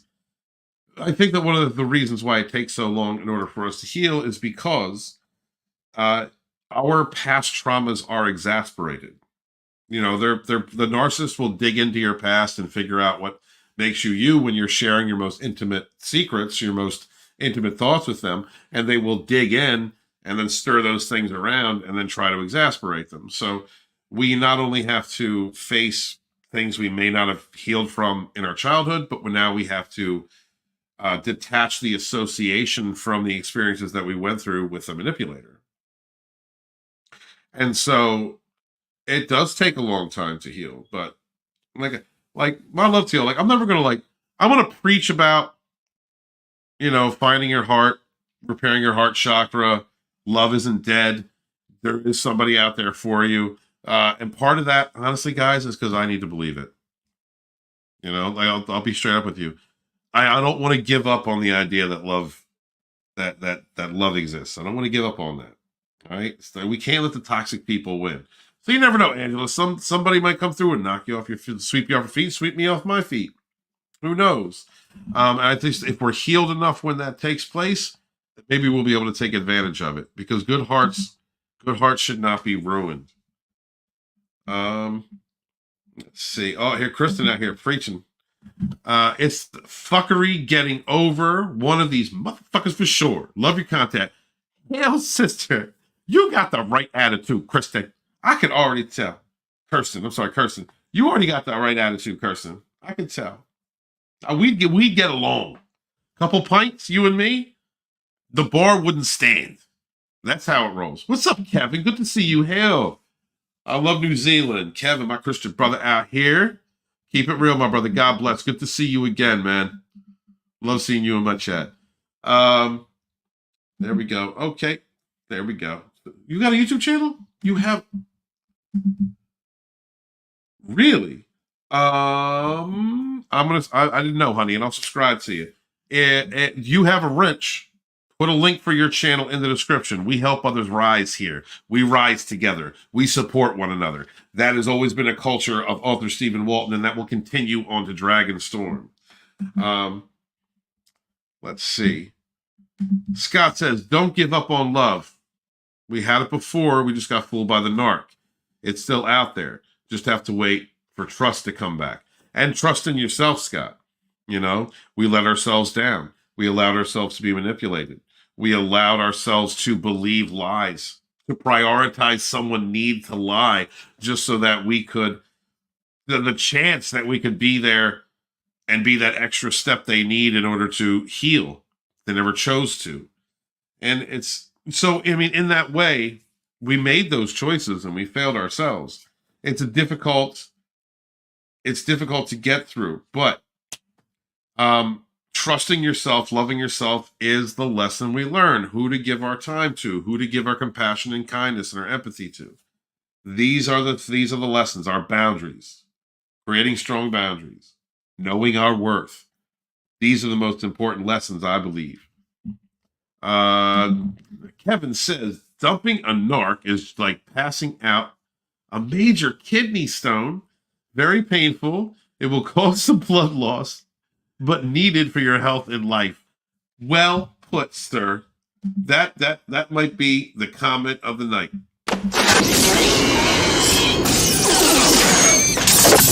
No, go past this part.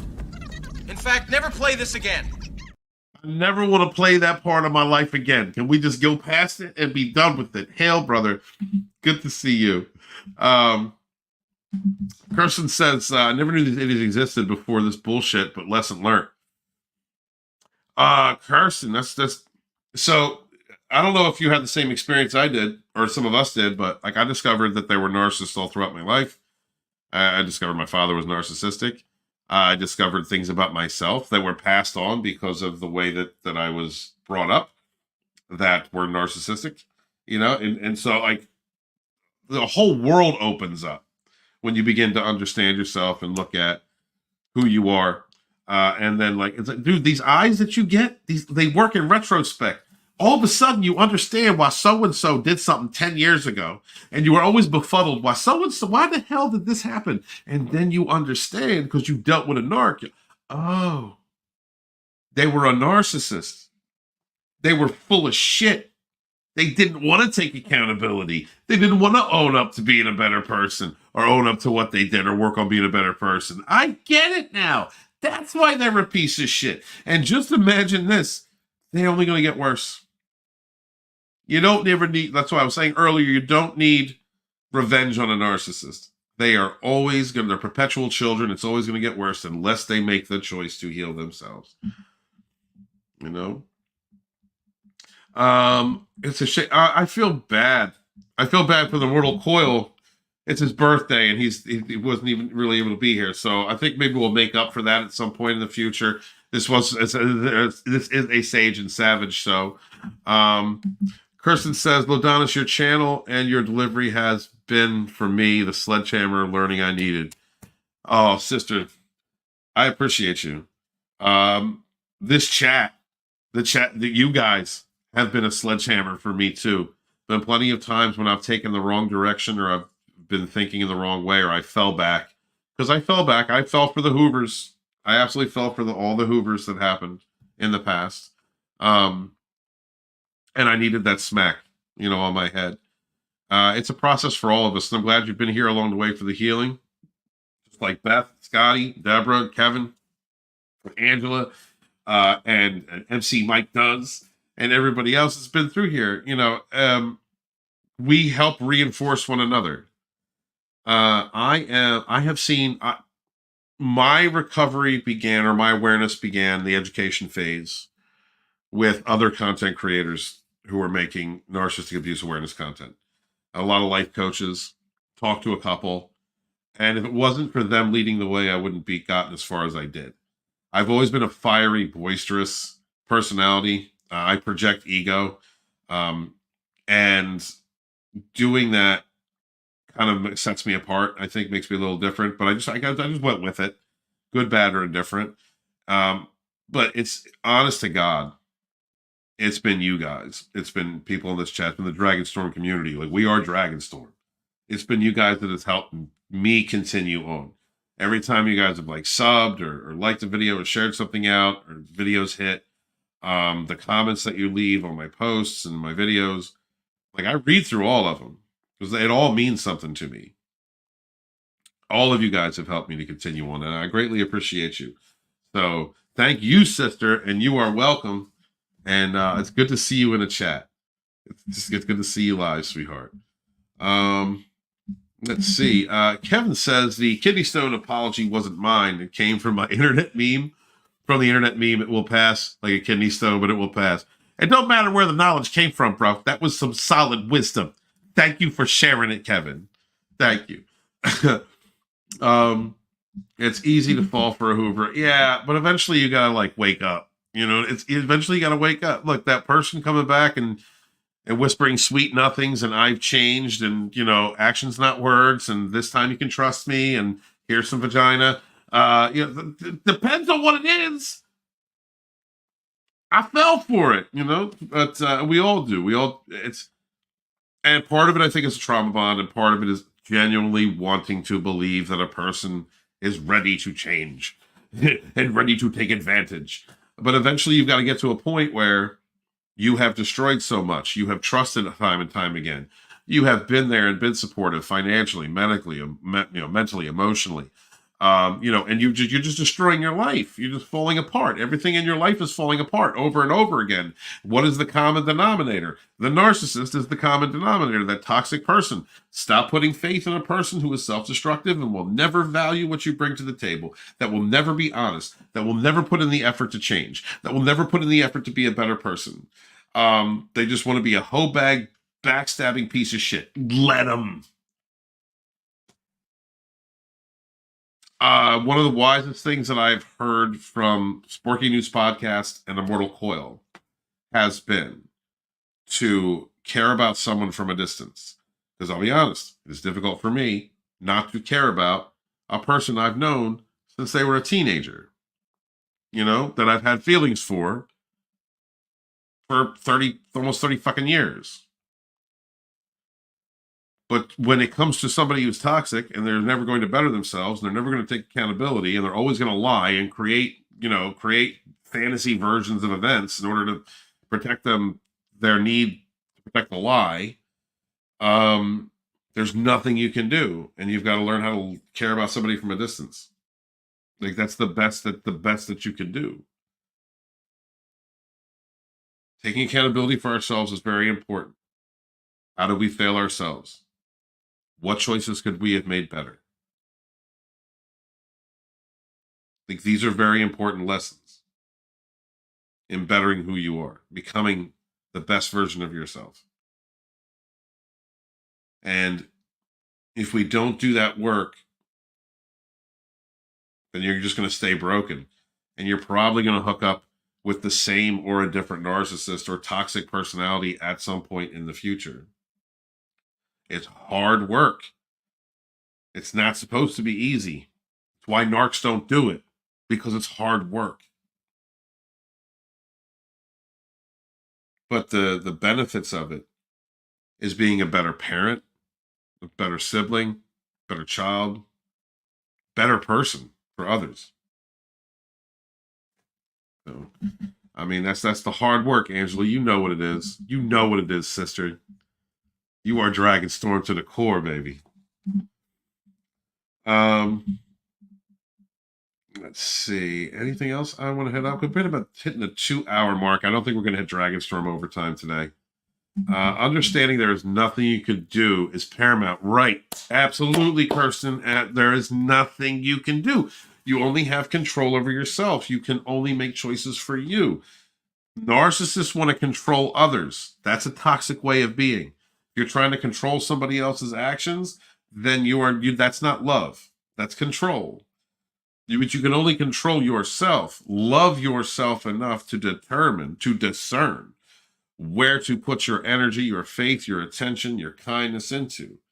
Because we have been through situations with these people where we have given over so much, just dumping ourselves into this black hole, and nothing ever comes of it. There's nothing you can do. It's a bottomless pit. It's filling up a pitcher of water with a bunch of holes in the bottom. There's nothing that you can do. And it will never matter how good you are, because they look at people being good as fake. It is an offense. They cannot conceive of someone being honest and true and good and compassionate. They don't understand that, because they just use people, so everyone has to be like them. Because if everyone isn't like them, then they have to face the bullshit underneath that they've never healed and that they constantly avoid by using other people. There's nothing that you can do. Absolutely nothing. What you can do, not for them, but what you can do is love yourself. Work on you. Better yourself. That's what you can do. And that's what Most High wants you to do. That's what Source wants you to do. And it's the most healthy and it is the best thing for all of us as a people. One love, yo. Kevin says, I've noticed that unhealed empaths and survivors tend to become very angry when they take it out on others. They seem to have absorbed narc traits. Absolutely, Kevin. When I was an unhealed empath for a while, you know, like I tried to be good, but I would fall into the darkness. And if this is where emotional like when little shaman was talking about emotional regulation, you know, narcissists prioritize their emotions. Controlling your fifis is so important. Don't be emotionally reactive. Don't prioritize your ego. And ego can be a healthy thing. A little bit of ego is a healthy thing. That can push you through the hardest of times. That can get you through difficult situations.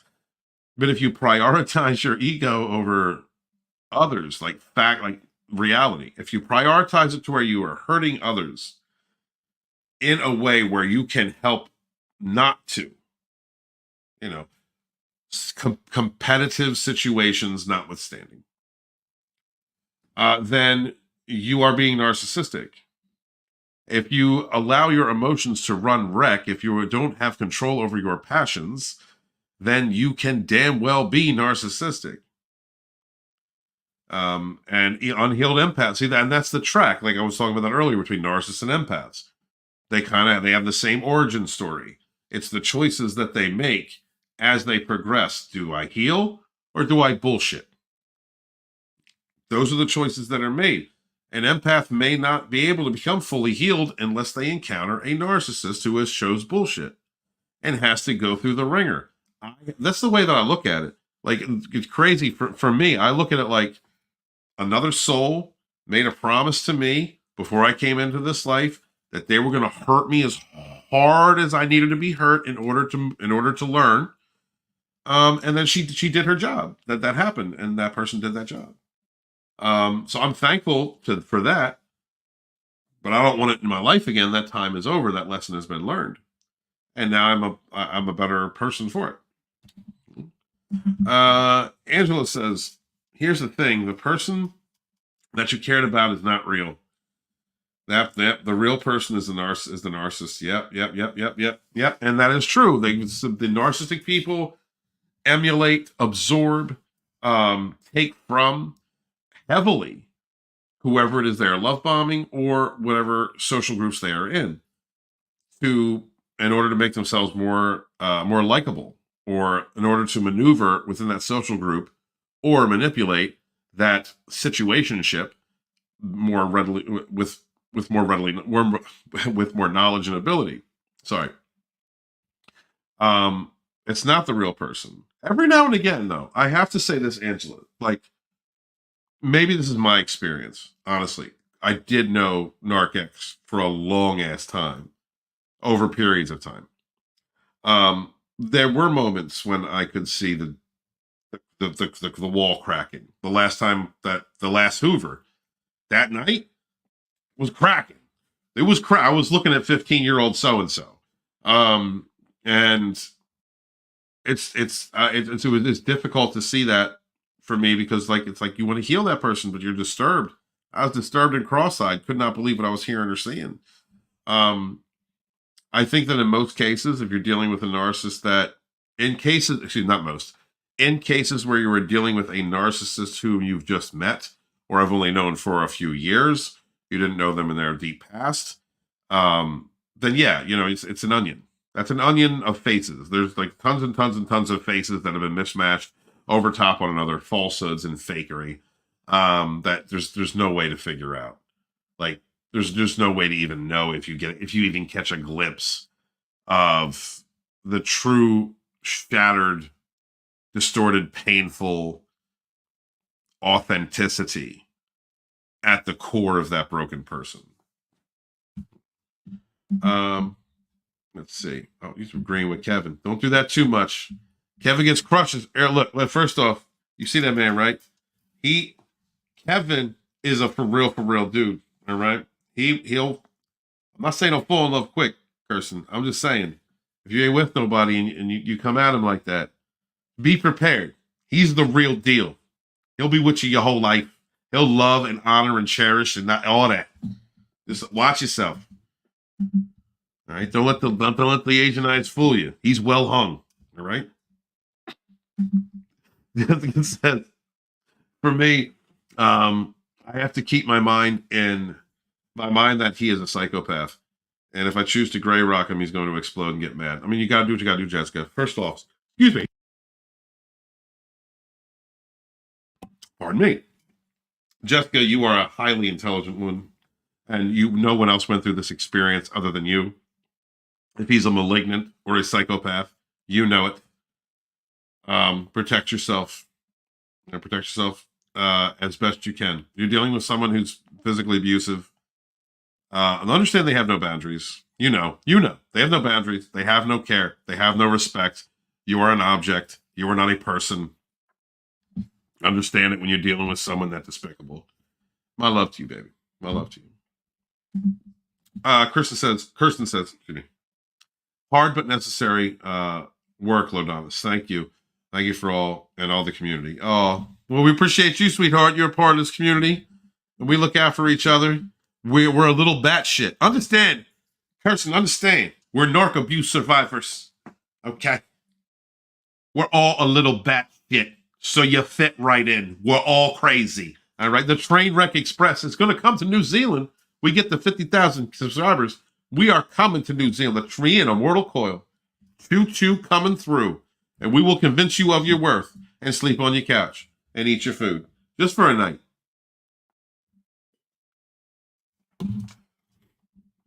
Let's see. It's about past 2 hours. And yeah. Well, that's because we did for so long. Because we kept believing in. We fell for the lies. We fell for the love bombing. We fell for the breadcrumbing. We couldn't believe when this person who we love so much and treated us so well yesterday treats us like complete and utter useless garbage, blames all of their bullshit on us the next day. It's confusing to understand. It's a trap of trauma. Which is healable in us and not so much in them. Let me see. I was talking it up. Yo, what's up, man? What's going on, brother? Hail, brother. Good to see you. Thank you for coming through, Papa. Are you batshit? You might look. Don't say that now. You're turning me on, Kirsten. Look, you got to stop. Stop. Okay, stop. You don't understand how much I love daddy issues. If the damage in your eyes are correct, I will let you walk on me. All right. This is not a kind situation. Okay. I have been through it. I have a history of it. Okay. No stilettos. Do not ash out on my face. All right. Do not talk down to me. Don't say shit like that. I love crazy. I chase crazy. I did it for years. You know what? Considering what you just said, I don't know. Would we be safe? Would we leave? Like, are you like crazier than us? I think some of these, Jessica, I think some of these narcissists really hate to see happy children or healthy, fulfilled old people. Oh yeah. Okay. One of the last things I'm going to break down. I think some of these narcissists really hate to see happy children. Well, that's because their inner child is broken at some point. Although this is the thing. It's so confusing when you're dealing with this, and I need to do a lot more research and understanding, and probably talk to people about this. But time and time again, I have heard stories about narcissists being good to kids. I would assume that is just a manipulation mechanism. But I've also witnessed narcissistic personalities who are good to kids. So I don't know if it's a trigger that happens at a certain age, if there's like a certain age or a sex or a gender, depending on the abuse or the trauma that person went through. But it seems like it's in the air. I mean, because maybe some narcs get along with other kids because they are childlike, you know, in as far as their emotional intelligence. And fulfilled old people, narcs don't think about getting old. Narcs don't think about getting old. They're thinking about tomorrow. They have an addictive personality. It's like a person who's addicted to opiates, or fentanyl or heroin or something. You know what I mean? How can I get my next fix? How can I get my next fix? You know, they're thinking about how to get high the next time before they've even gotten high this time. They need to know, where can I get the drama? Where can I create drama? Who can I manipulate to create drama? And that's what they're thinking. I have literally seen the wheels turn in Narc X's eyes. It's just drama, drama, drama, drama. Just trying to figure out how to create craziness. They don't think about getting old, bro. They think about how they can create you know, the next situation, the next outlandish lie situation, betrayal, getting what they want, you know, the next gaslight. That's what they're thinking about. You know, you know what? It's the most beautiful thing is probably watching a narcissist hit the wall. That's probably the most wonderful thing in the world, is to see like a completely self-deluded, egotistical liar, megalomaniac just crashing hard as hell into the reality that you're old now and nobody wants you. And you've been such a horrible piece of shit to everyone in the history of your existence that nobody wants to take care of you. That's gotta be gorgeous. You sleep on your couch, Beth, I'm sleeping on your couch with you. Beth, you ain't getting away from me. No, it's you're gonna move over. We are spooning. All right? And I could be the little spoon. That's fine. I don't care. I don't know if I'm shorter. I understand. But I'm saying it's going to be a manly spoon on my end. All right, let's end that. I don't want to talk about that no more. All right. Let's see. Narcology.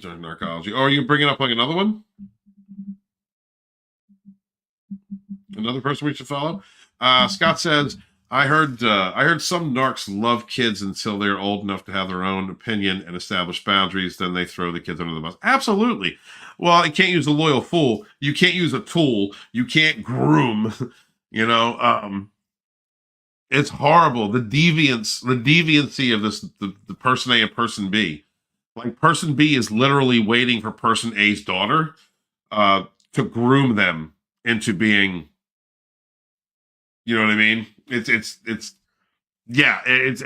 don't. That's why it's hard for me to believe. That's why it's hard for me to think that they do actually care about anyone's kids. I think it's all an act, but I am not certified or qualified enough to make that discernment on a grand scale. It's terrible. Let's see. My mother hated anything positive I did. I get it. I get it. My dad. Anytime I brought up something, Dad, I just wrote my first book. I said, "Oh, well, we'll just understand that. Just understand that you might not make it, and people might not like your book, and you know it might." And then looked, and if it doesn't go anywhere, just accept that it just didn't go anywhere. That was my reinforcement in my home. Narcs are a one-way train wreck. Get off the fucking train. Yes, get off the fucking train. Unless, since you're new here, we're going to put it up one more time. Where's my banners?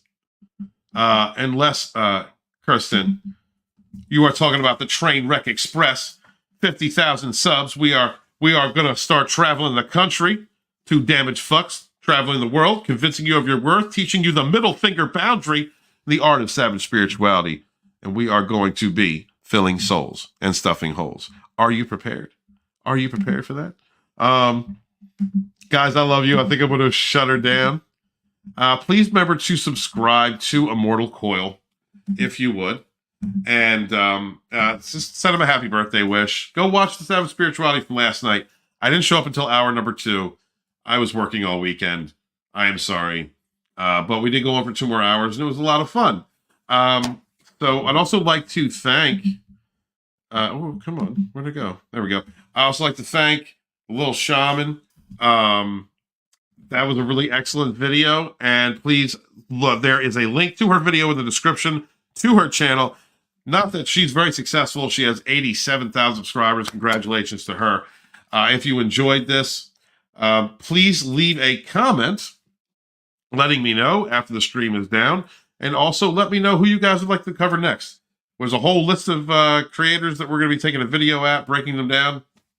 And just let us know who, if you have a favorite and you'd like us to cover and bullshit about. It'd be great. Make sure to support your independent creators out there, guys, whether they're making books or comics, whether they are creating channels. Please remember to support any indie project, because that share, letting someone know that project exists, could be the difference between an independent creator making or breaking it. It could be the sun that lights up their day, just to know that someone cared enough, gave enough interest to share a link to one of their projects. And if you have a voice and you want it heard, please make sure to remember that you can create your own platform on Rumble. That you can get on Rumble, you can get on YouTube, you can get on Spotify, you can get on Twitter. There are lots of places where you can have your voice heard. And the more of us that are talking, the more of us that are sharing our experiences, the more of us that are expressing our opinions, the more powerful we become as a whole, fighting a system that wants to keep you down and under control. I am Lodonis, Ravenwolf Dragonstorm, you seer and sage. Hail to my fellow survivors and thrivers from narcissistic abuse. Remember to be good to yourselves, be good to each other, and never again suffer that fool. Love yourself.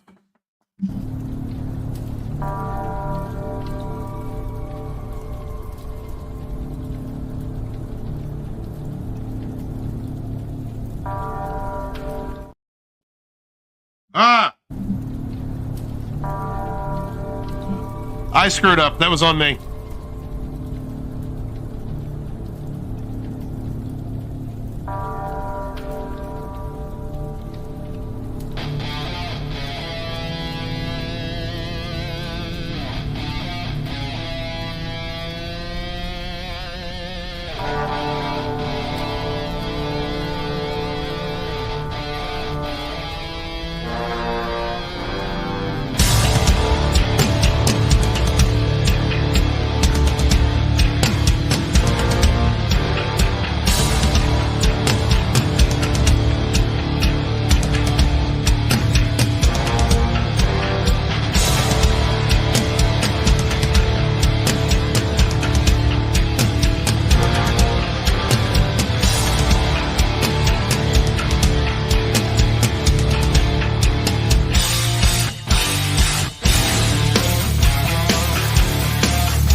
You really had to go there, Beth.